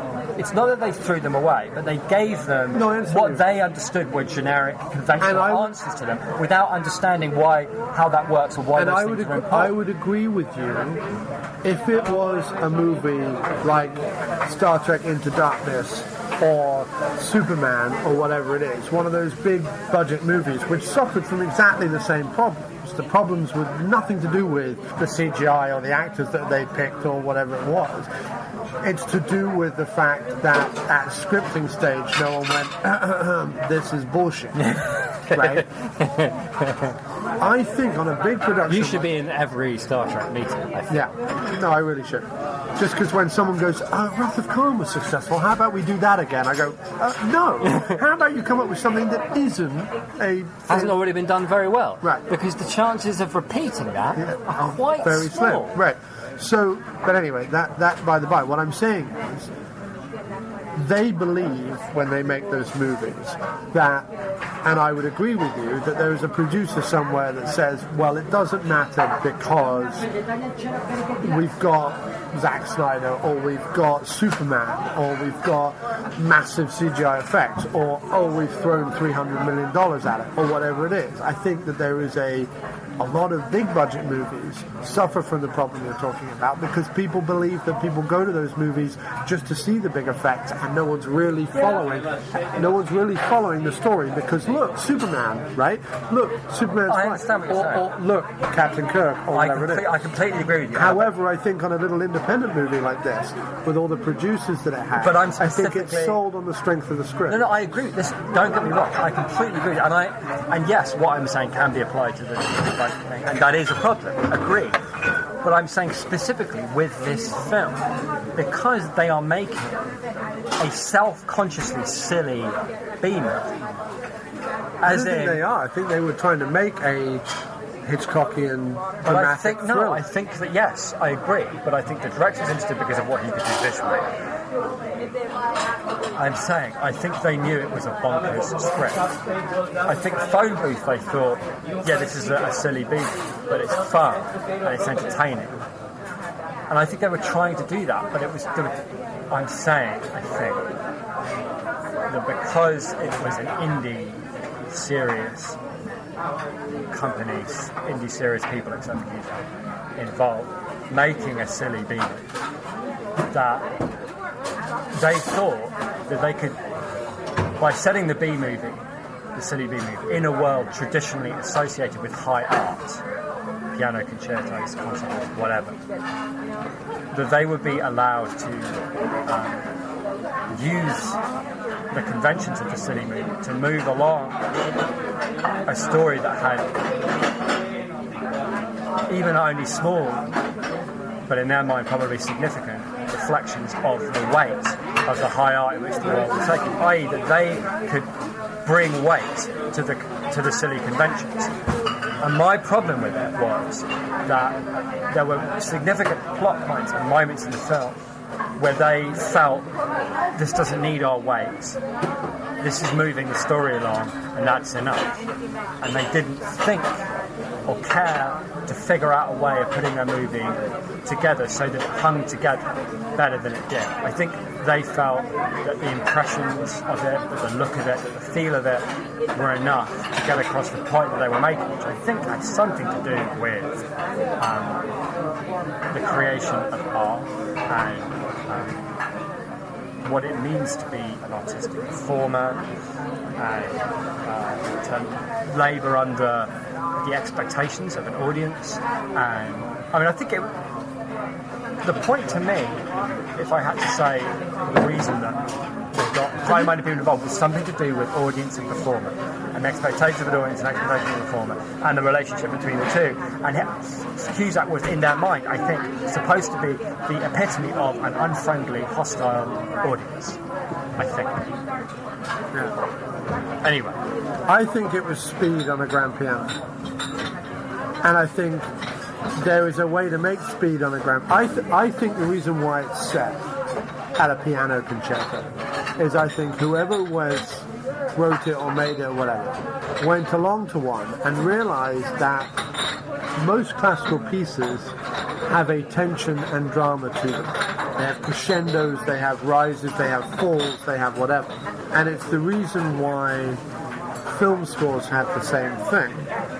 It's because it's all about the creation of tension. And I think that the seed of the idea comes from, well, what would be more tense than someone playing this who had choked 5 years previously, someone playing this at gunpoint, someone and I think they threw everything but the kitchen sink at this idea of music being something that drives tension. And I think they're the seeds of the idea. Agreed. Now, I think the problem with the movie, to look at it from another way, if you take it as Speed on a grand piano, right? Or Die Hard 3 on a grand piano, or whatever, which would have been so much better. Right. Not Die Hard 3, Die Hard 4 on a grand piano. No, Die Hard 3 with Simon, running him a merry dance. Right, I'm sorry. Right. I just meant I wish they'd made Die Hard on a grand piano as the fourth film. Right, as the fourth film. No, I think that the problem with the film, therefore, if that's your script, if I take the premise, like you're taking the premise, we have this silly thriller. I think the problem then is it's a silly thriller script given way too much emphasis, all the stuff you were talking about, by an artistic and creative director. Whereas had it been a bit more... The only way to make Die Hard on a grand piano or Speed on a grand piano would be to blow everything up. I mean, physically blow everything up, although that would have helped too. To blow everything up to melodramatic proportions. To make everything, which is what Argento is great at. Right. He makes everything operatic. Literally, he did a movie called Opera. He makes everything incredibly weighty and incredibly over the top and incredibly weird and whatever. And you either do that movie like this, or you write a better script and make a Hitchcockian thriller. The problem with it is it was neither one nor the other. Yeah, no, okay. I think you're right. The only thing I was trying to get at, although, and I accept that how I see it is exaggerated and almost certainly not fair on the people involved, because I think that one of the things I did like about it was that I think they were enjoying themselves, and I don't think they were looking down, and I don't think that's fair of me to say at all. I think all I was trying to point out was I think there were moments probably in the filming of it that the things that were exciting them were not was not the telling of the story, but rather the things they could do with the story, which is fine because that's how it works. But I think that's because they got this. All these people got the script initially and was like, we love the script. And I think they gave no more thought to it. Yeah, I think that's exactly what it came down to. I think you're right that when they got into making it, they were looking at the visuals, they were looking at the dailies, they were looking at the performances and thinking, oh my God, we've got a hit here. This looks incredible. Look at the red against the black silhouette and the whole bit. And look at the way that the piano playing matches up with the thing. I'm sure, because it was all done really expertly and professionally well. And I'm sure they had. But maybe their problem is the same problem that we're having in terms of blowing what I'm saying out of the water or making it irrelevant. Is that the central premise is so stupid. You can't muck about with it too much, because if you look at it too much, if you look at anything except out of the corner of your eye, then you're doomed and you may as well just give up. Yeah. So I think you're probably right. But at the same time, I don't think we're just sat here going... I hope we're not just sat... My whole point is that the script and the twist and everything that was included in the movie, because of everything we've spoken about, the characters and the setup, was unsatisfying. Yes, agreed. I think that I'm not sat here, and I want to make this clear, saying just because the twist was silly and I could poke holes in it, I detach myself from the movie. That's not the case. No, we've both enjoyed plenty of films that that's been. Right. I am poking holes in it with hindsight. I wasn't sat in the theatre going, he could just smash the piano with an axe. I went along with the theory, but my main problem was when at the very end Elijah Wood fucking up and not giving him the key had absolutely no consequence other than he got a little bit angry. That made it an unsatisfying conclusion, because you were like, so what did I just sit through then? If there's no... Right. Yeah. had Cusack, for example, shot the woman at the end of the movie when he played the thing wrong and stormed the theatre and got, I don't know, arrested, brought down, fought, whatever it was, and had there been a bit confusing chaos, like everyone runs for the exit, big exciting ending with Elijah Wood's wife's blood dripping away. Let's say he doesn't shoot her in the head, let's say he catches her in the shoulder and shoots whatever. That would have been a satisfying, you don't have to worry about the plot twist, guys, conclusion to the movie. Agreed. But the whole problem is there's a way of looking back on it and almost enjoying all those things in is that the last scene in the movie, he goes into the truck, which is probably picking up a broken piano anyway, which makes really quickly no sense. Like, they're still sitting in the ambulance, right, having been tended to, and the police are still knocking around. The piano's already in they've already loaded the piano into a truck. So the rain starts, which is meant to be like some big, dramatic, creative, artistic thing, like this gothic. But again, it was a good joke. I liked him playing the last 4 bars of broken piano, and it sounding the way that it did. Right. It was a good joke. It was. But it had no weight, you're right, it had no consequences. But it wasn't satisfying. Yeah, you're right. Because you're like... It was, yes, that's the conclusion, isn't it? The conclusion is, it wasn't satisfying. Right. And anything else we're saying is like, we're trying to... And that's maybe why we sat down and talked the way that we did. We've been trying to figure out why it wasn't satisfying. That's why we wanted to sit down and talk about it, was because we left the theatre unsatisfied, but we weren't quite sure why. Right. Because so much of it was in place to be satisfied. Right. And that's what I'm saying. Had the theatre at the end, had Anthony Michael Hall at the end exploded, right, or whatever, had he shot the woman, there'd been a scream, a bunch of people charged out of the theatre, Cusack ran down onto the stage with a rifle being mental, like, play the notes. Like, that at least would have been... The whole reason why action movies end with a massive climax is it's the way, like, magicians do. For 85 minutes of the movie, they're going, look over here, look over here, look over here, right? And the last 5 minutes, they go blow a lot of shit up, and then they won't realise that what they were looking at for 85 minutes was, rubbish. Right. You know what I mean? Yeah. It's like the whole thing with Indiana Jones. You have the big dramatic ending where everyone's face melts off, and the hope that no one goes home and goes, well, if their face was going to melt off, why did we just watch 90 minutes of someone trying to get the Ark away from them if the Ark is going to destroy the soldiers of evil anyway? Why don't we just let it do its job and we'll all stay home? You know what I mean? Yeah. So that's what I'm saying. It's like almost every movie you could pick apart. I'm not just picking apart this film because it's fun to pick apart movies. I'm picking apart because the very end scene left me unsatisfied, and the very end scene asked me to buy into a premise which was never fully or satisfactorily exposed as being a decent premise. Can we get the check? Sure. Thank you very much. I wanted to say, can we get the check there? Because I feel like you summed up the movie very well. And I'm saying that the episode's over. Anything right. I don't really have. I don't really have anything to add to that, because I think you're right. I think one of the reasons why I was really thank you very much, man. Looking forward to getting out of the theatre, sitting down, and talking about it was I didn't know why. I didn't know how to feel about it. Neither did I. That's what I'm saying. I didn't watch the movie going, oh, well, that's a plot hole. And right. Me neither. And that's why anything I said about the wife and they shouldn't have been together, these are the things that I've realised in us talking about them. But ultimately, you're right. You have to be satisfied.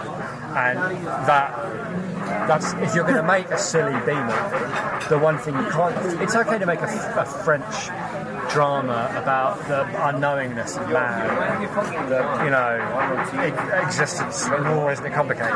You can leave the cinema feeling as satisfied and unnerved because, maybe that's what it was trying to do, And maybe if it made you think one thing about life and yourself, then it probably accomplished its job, even if the movie itself left you feeling a bit unsatisfied. But if it's a B movie, start to finish, then it's supposed to take you with it and leave you feeling satisfied because that's what you paid your money for.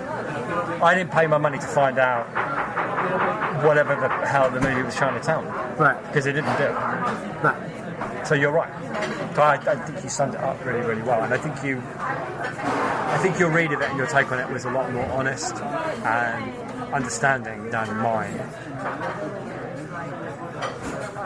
Because I'm not sure. I think it was someone wrote a fun little script based on probably sitting in the audience at a theatre. Yeah, I think you're right. And thought, what if bar, what if X, Y, and Z, wrote that down. A lot of people who read scripts for a living read it and went, oh, this is interesting. It's kind of a bit like this, but with a piano, or whatever it is.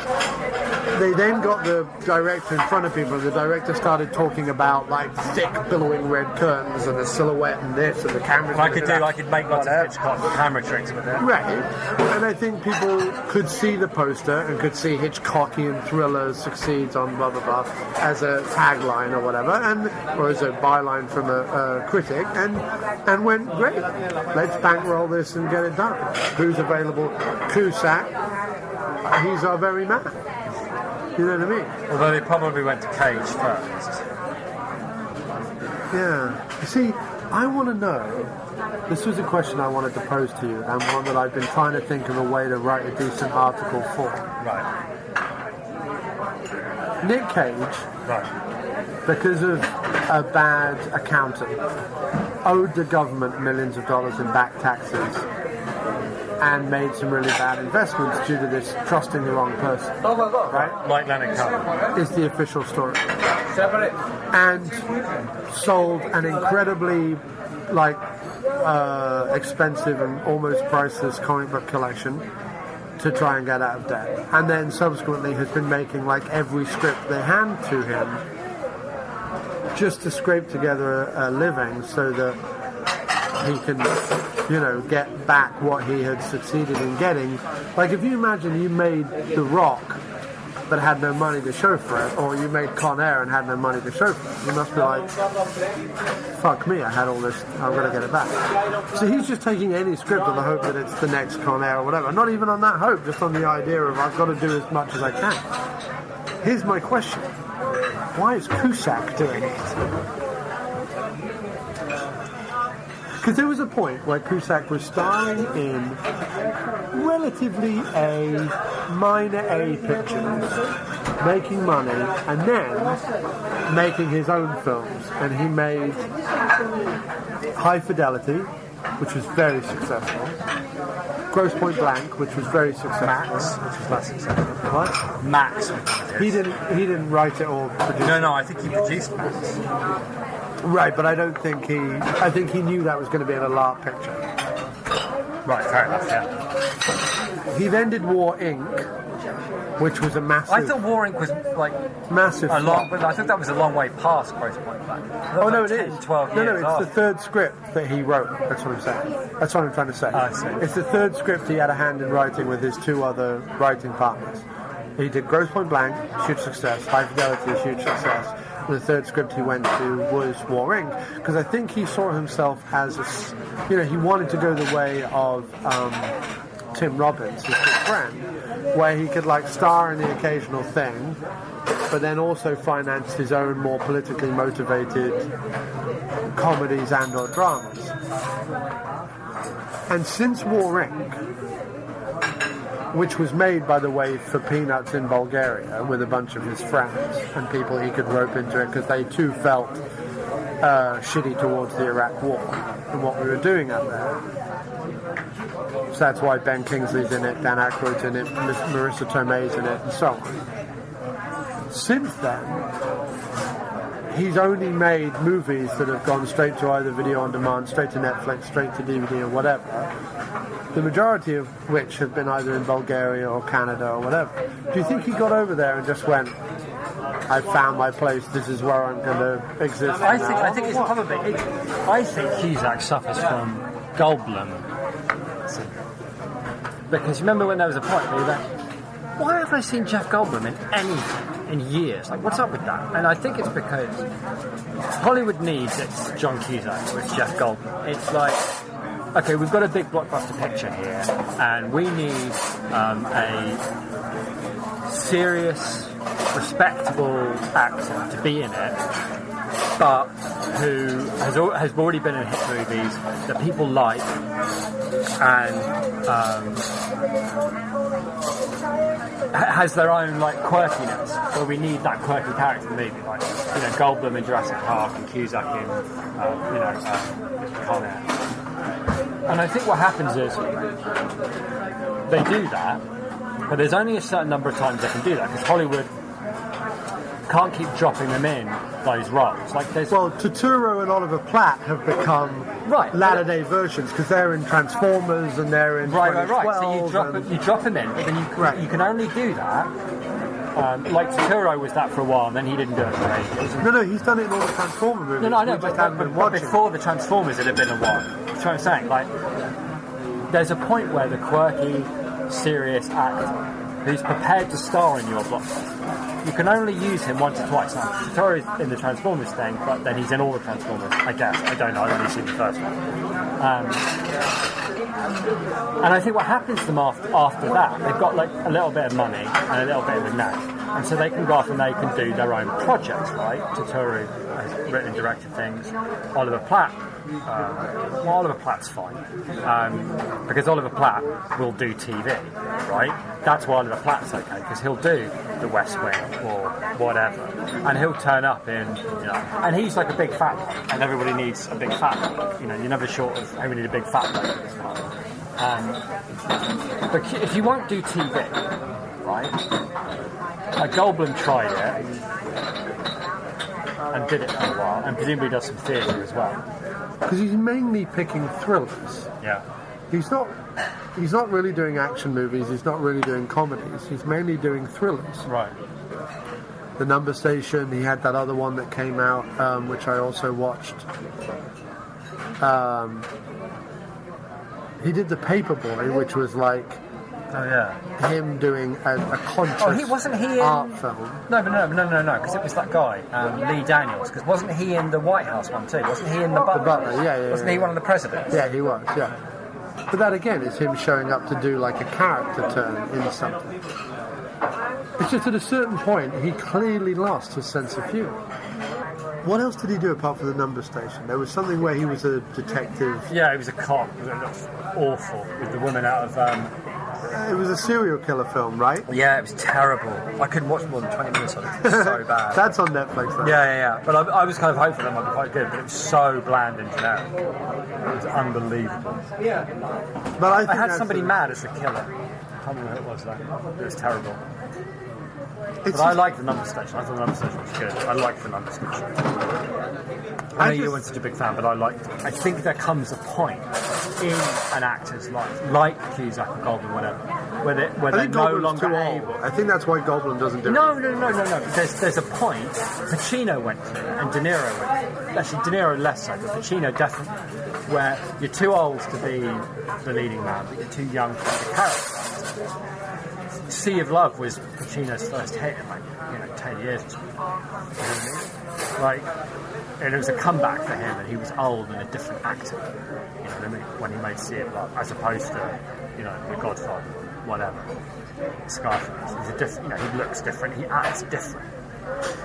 And I think you either have to see those years out somehow if you're going to end up being the kind of. I think Cusack's waiting for his Sea of Love. I don't think he's got the face for it. He's always going to look, a bit mid-30s. He's always going to look like that. The funny thing is when Cusack showed up at the end of Grand Piano and you actually saw him, like people actually laughed. Like it wasn't a.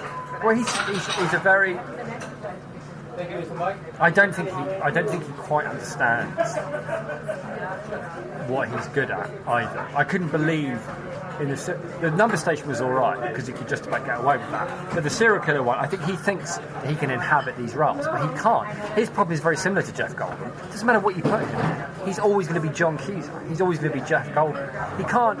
When George Clooney's in a movie, I buy him as that guy. Even though I understand that it's Clooney, I buy. But everything I see Cusack in, I never forget, or Goldblum, for a minute that I'm watching Jeff Goldblum acting. So you can't pretend to be a troubled cop, Cusack, because you're not. You're John. Now, if you're having fun being the character in that Grosse Point Blank or whatever. That's fine. Cusack must go into his wardrobe or his trailer and go, what am I wearing this time? It's a black suit, Mr. Cusack, with a black shirt and a black tie. Right. So a lot of black then. Yeah, a lot of black. Yeah, but that's, but, you know, seriously, every movie, doesn't matter what he's playing, he wears black. It's like, for a while, after High Fidelity came out, every movie, wherever he was in, he wore a Ramones t-shirt just to go, I'm Cusack, Ryan, I'm wearing Ramones. Right. There was, I'm not even kidding, have you ever seen, and it's a terrible rom-com, and we'll end it with this one, but have you ever seen... The one with Kate Beckinsale? No, have you ever seen... No, Serendipity. That was actually okay. But your whole fucking scale of what is okay on romantic comedies is so off, right? Because you've seen every utterly appalling, soulless piece of crap romantic comedy ever. And there are ones amongst the canon of soulless, utterly awful pieces of shit romantic comedy that are less soulless and awful pieces of shit. You go, actually it wasn't so bad. But only when compared to a Katherine Heigl movie. But you tried to persuade me once. And here's the thing, you still believe this to be true. You don't see for a minute that 2 Weeks' Notice is one of the worst pieces of shit, and the script is so bad. Everything about it is so awful. But you've looked me in the eye and believed it when you said, actually, it's not too bad. The script is quite good. It's not. It's not. It's just compared to the other. It has an Audrey Hepburn you were made quality. to sit. No, it has an Audrey. It does. No, it because does. Sandra Bullock is amazing. No, I'm not. We're not talking about that. But talk to me about the one you were talking about, the romantic comedy, the John Cusack. I'm not kidding. He was in a movie called Must Love Dogs, right? That was Diane Lane. Diane Lane, that's right. And it was the most bonkers movie I've ever seen because first of all, the movie had nothing to do with dogs at all, right? But what was even more bonkers is Cusack had clearly said, I'll be in your rom-com, right? But only if... I can wear black? No, but only if I can basically be Cusack. So he lived in like a shed above a barn where he made handmade boats that nobody bought, and, these incredibly these rowboats, but they were made handmade specifically. They were like works of art and whatever. And he spent out independently wealthy. One presumes no explanation as to what. He skulked around wearing a Ramones t-shirt and a long black coat a lot.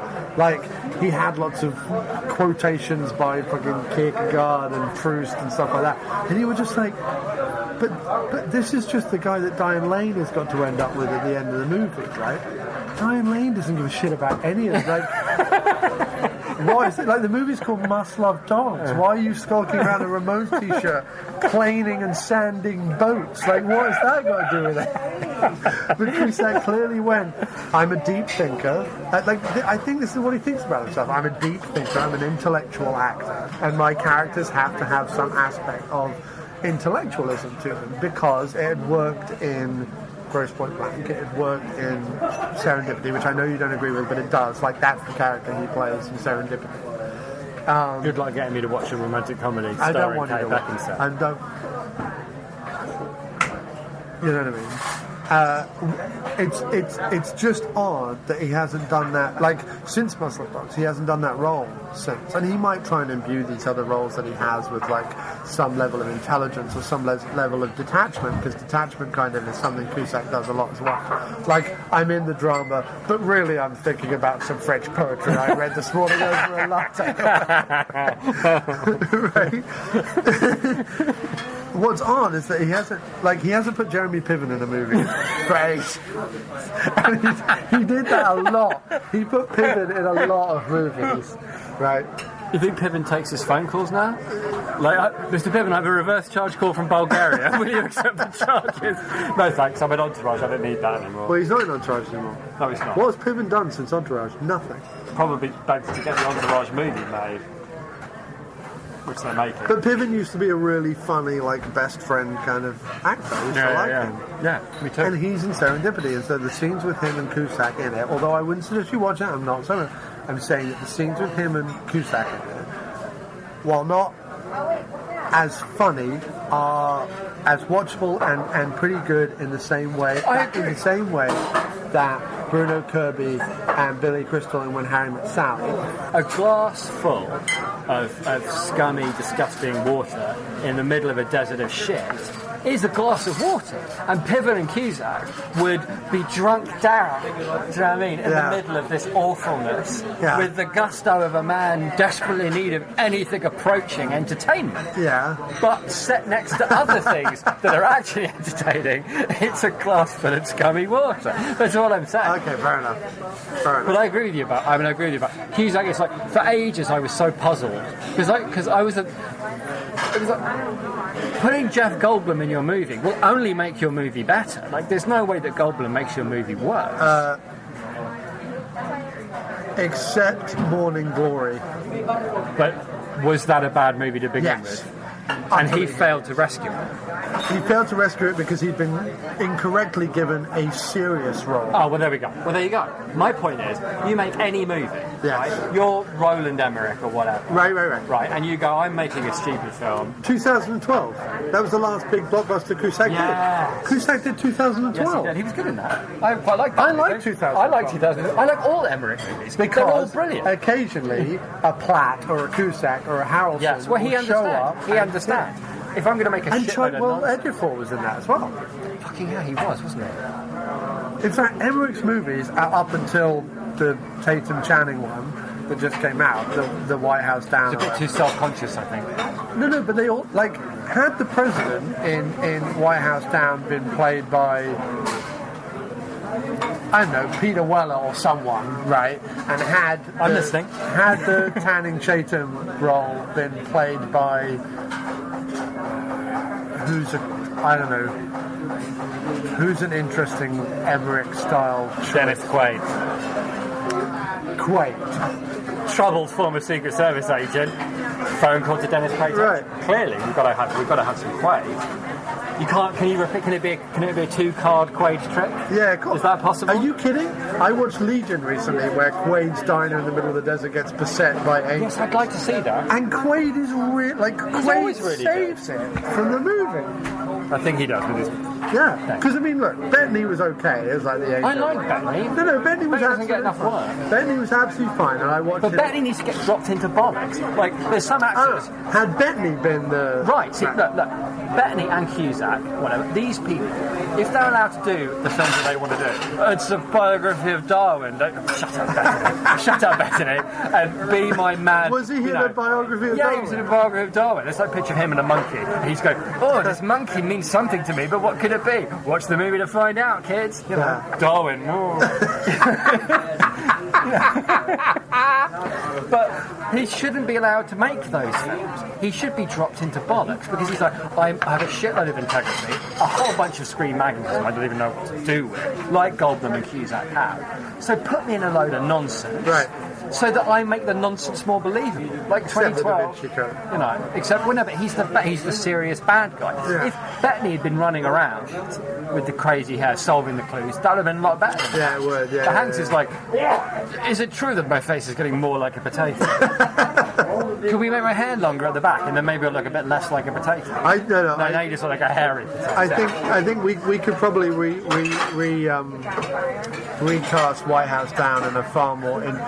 I wonder if that wasn't ended up like that because they found out that the other one was being made, and they knew that theirs was going to be finished later. So maybe they recast or redid something to try and make it like. Because so you like about it, and I'm not a butler. Because it goes against the run of how he normally casts his movies. That's what it seems to me. You know, he normally casts. Because I'm not interested in Jamie Foxx being the president. No, but Dennis Quaid. Look at the leads of his other movies. Dennis Quaid as the president. Bill Pullman and Jeff Goldblum in Independence Day. And there's Will Smith. This is Will Smith before he became a superstar too. Right. You know, like interesting, weird, quirky people. But Jeff Goldblum, John Cusack, Dennis Quaid, you know, Woody Harrelson in 2012. Oh yeah, Oliver Platt. Yeah. You can't. Even Gyllenhaal manages to carry off A Day After Tomorrow. I need Spader as a scientist, you know, in Stargate. What the hell are you doing? Who are we going to get? It says, let's cast the sleaziest Spader. man in the Yes. world as a scientist. As a scientist. And who gets away? And Russell, Kurt Russell and James Spader. That is an These are amazing excellent cast. combination. Yeah, they are. Pullman and Goldblum. Oh, Goldblum and Smith rather. Quaid and even Gyllenhaal's good in. But it's like it's Quaid and Ian Holm at the beginning. Oh which I yeah. always Quaid at the home should have definitely taken down global warming. Yeah. I mean, they'd have. I think the killing of They'd have Home is the fucked it biggest up. mistake Yeah. with They that. would have fucked up global warming about Home and Quaid. Yeah. Because you could have had a whole like double act where Quaid kept wanting to give Home like bigger guns, and Home was like, I don't know what to do with this. It would have been great. It would have been terrific. But I wonder whether that wasn't recast when they knew it wasn't going to get finished in time. Because they do that thing where like we're going to rush the other one out, and the only way you can hope to do better. You're talking about White House Down. Yeah, because like Robin Hood, they rushed another one through before Costner's one. The one with Patrick Bergen. But I really like, although I'm not a fan of Because everyone knew Eckhart, there was another one. Sorry. I'm not a fan of Eckhart, I'm not a fan of Butler. I really liked the Olympus Has Fallen movie. But that's fine. You're allowed to like that. But only because it was Butler taken away from his, like, I'm going to be... Because Butler is horrible in everything he's in, unless he's playing some mad, like, gun-toting, shouty guy who isn't meant to be being taken seriously. But yeah. Plus, they never asked Eckhart to, like, strap down to a vest and run around with But a I gun. think that I wouldn't problem with have White been House- surprised. I wouldn't have been surprised if the only way to make if you're making your two White House films, right? You know that your audience is going to go and see both. It's just not going to happen. The only way you can persuade them not to go and see the first one and to hold out for the second one is if they know the second one's going to do much better. That's why they held out. So if they know that, hey, these two big stars are going to be in it, and it's by the guys in Independence Day, whatever, we'll hold out for that rather than from the director of Training Day starring Gerard Butler. They must have thought there's no way anyone's going to go see that. But it was quite well put together, and it had they managed to had Morgan Freeman on his tea break or whatever. Right. And so that people went Do to you know see what I that. really liked about it? They didn't make Morgan Freeman the president, because everyone was like, well, Morgan Freeman's going to play the president, right? What they did was, they made Aaron Eckhart the president, but then they had the president taken out of play. Morgan Freeman was a vice president and had to become the acting president. It was Much like this better. wonderful way to like do a switcheroo. You're right though, Spader needs to be in a lot more things now that he's not doing TV. Well, no, he is. He's doing The Blacklist now, isn't he?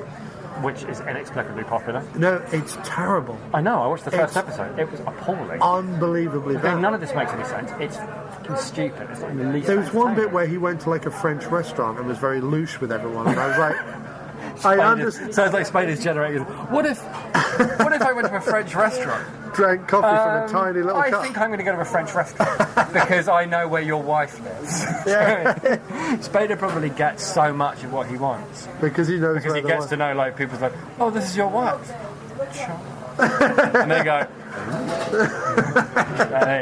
It would surprise me if he like licks inside their foot with a giant lizard tongue. And that's how he gets Spader's more popping- French restaurants, I think. I'm going to try. And also, I haven't seen the rest of the series, so I don't know. But it's meant to be that he's her dad, right? It's probably going to be like Lost, where they go, oh, everyone's already guessed the twist because people aren't as stupid as we thought they were. We better make it something else. It turns out that actually Spader killed her dad and then sent her to the moon. Or, I don't know, whatever. But it'll be something like And like she's Lost. the worst It'll be person deeply ever. unsatisfying. We watched the first few episodes of Blacklist, and I was looking at the woman, and I was like, is she wearing a wig? And all that I could think of throughout the whole show was like, that's a wig, right? Wig, definitely. Maybe not a wig, but that's all I could think of. And then I was like, oh, him being loose in a French restaurant. Wig. That's all I could think throughout the whole... No, I couldn't. And I'm all for ridiculous premises Sure. paying off in a TV show. I've got no problem with that at all. It should have been It's 24, but with James Spader as like one of the Yeah, protagonists. it could have worked, but it's just like the problem was they were basically saying the only way this works. Spader was like, wait a minute, I'm locked in this prison. How do I get out of this prison into a blue three-piece suit with a trilby hat and a hipster scarf, and how do I get around to get to sleep? Also, the biggest mistake you make, if you're trying to set it up that she's his daughter, which was like the running gag underneath the story for like the first thing, he's got no one to sleaze over. no one to sleaze over at all. You can't separate Spader So and sleeve. from the sleeve. He will probably explode. Yeah. Won't he? So Probably a therefore, build-up it of was this- sweat. Yeah. Do you know It what was I mean? this weird thing where the Lizard dialogue, juice. where the His head's gonna yeah. explode. That's what's happened to the front of his head. Where the Lizard dialogue was juice. saying, I'm your father, but the actions were saying, I want to get you into bed. And it was this whole weird thing. Yeah. Because I was like, you're in a blue three-piece suit, but you're meant to be an international terrorist. How does that work then? I don't know, but I have a succession of thin scarves I could wear. And coffee to be drunk out of very tiny cups. I think we could talk about this for ever, and we should pay and get to Kmart so we can peruse some DVDs. Yeah, and where I can buy White House Down, Right. which might happen. Okay. Oh, I Thank you really very enjoyed much that. for joining Thanks. me again in the diner, Jim. Thank you very much for having me. I would never have seen Grand Piano on the big screen Good if it evening. weren't for the After Movie Diner. Piano. Yeah, Oh, enjoyed God. it. Love it.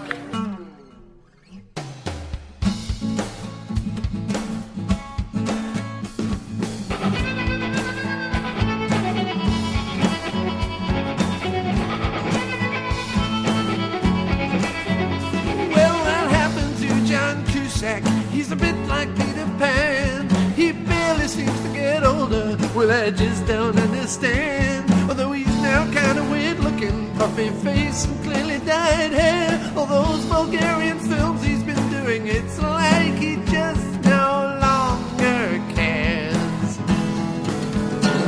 Well, what happened to John Cusack? He got serious and weird.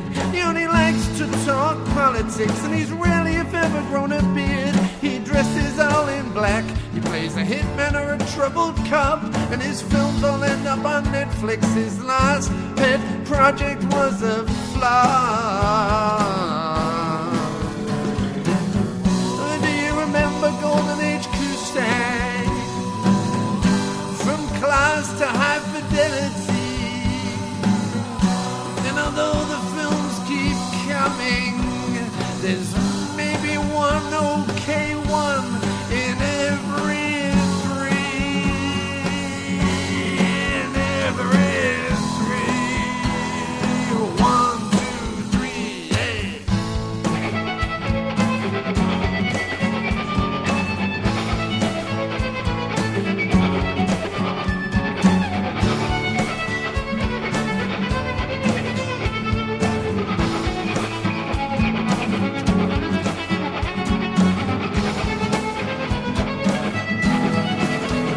Well, what happened to John Cusack? Is he disillusioned and alone? Does he read too much Hunter S. Thompson and listen to too much Ramones?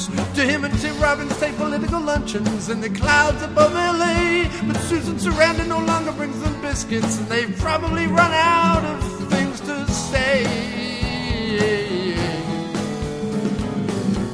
But I still say thank you to Martin Cusack. He may be balmy and aloof,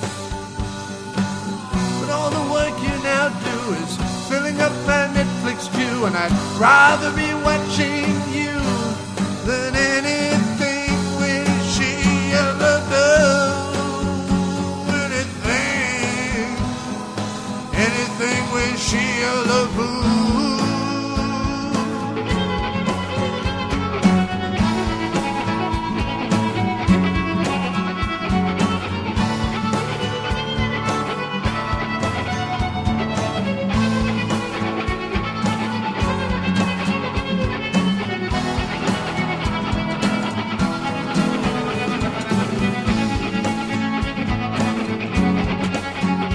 John Cusack, John Cusack, yeah, talking John Cusack, I'm talking John Cusack, oh, I'm talking John Cusack, oh yeah, yeah, I'm talking John Cusack, oh, oh, oh yeah, I'm talking John Cusack, oh yeah, yeah, yeah, yeah, well, I'm talking John, ooh, yeah, well, I'm talking John Cusack, I'm talking John Cusack, everybody got your back, John Cusack, talking John Cusack, talking John Cusack, everybody got your back, John Cusack, talking John Cusack.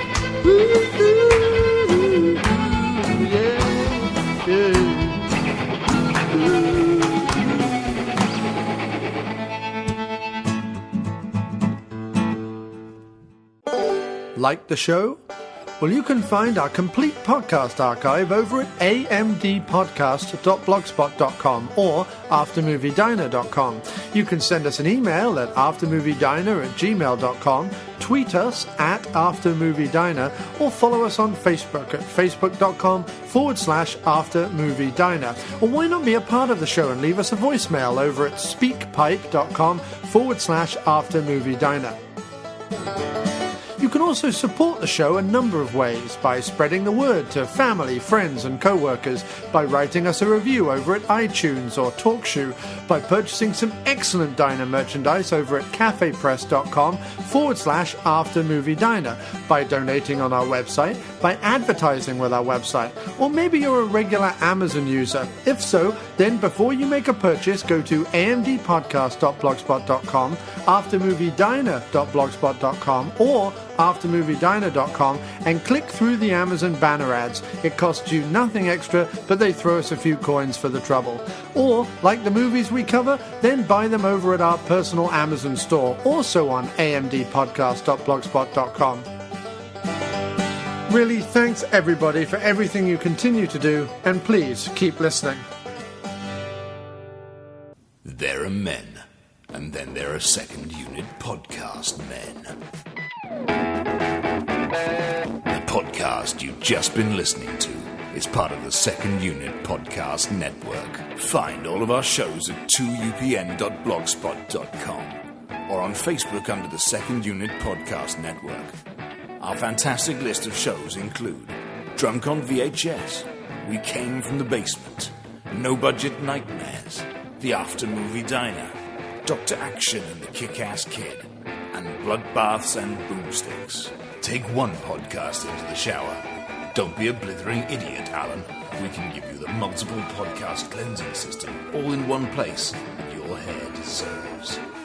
Our programming is available across all platforms, from iTunes to Podomatic, TalkShoe to Stitcher, so you have absolutely no excuse. Listen today, and a free naked person of your choice will be shipped from Thailand to your door in a matter of weeks. The Second Unit Podcast Network, bringing you the action and leaving the boring stuff to the other guys. Bloody hell. Who does a girl have to blow around here to get a decent beverage?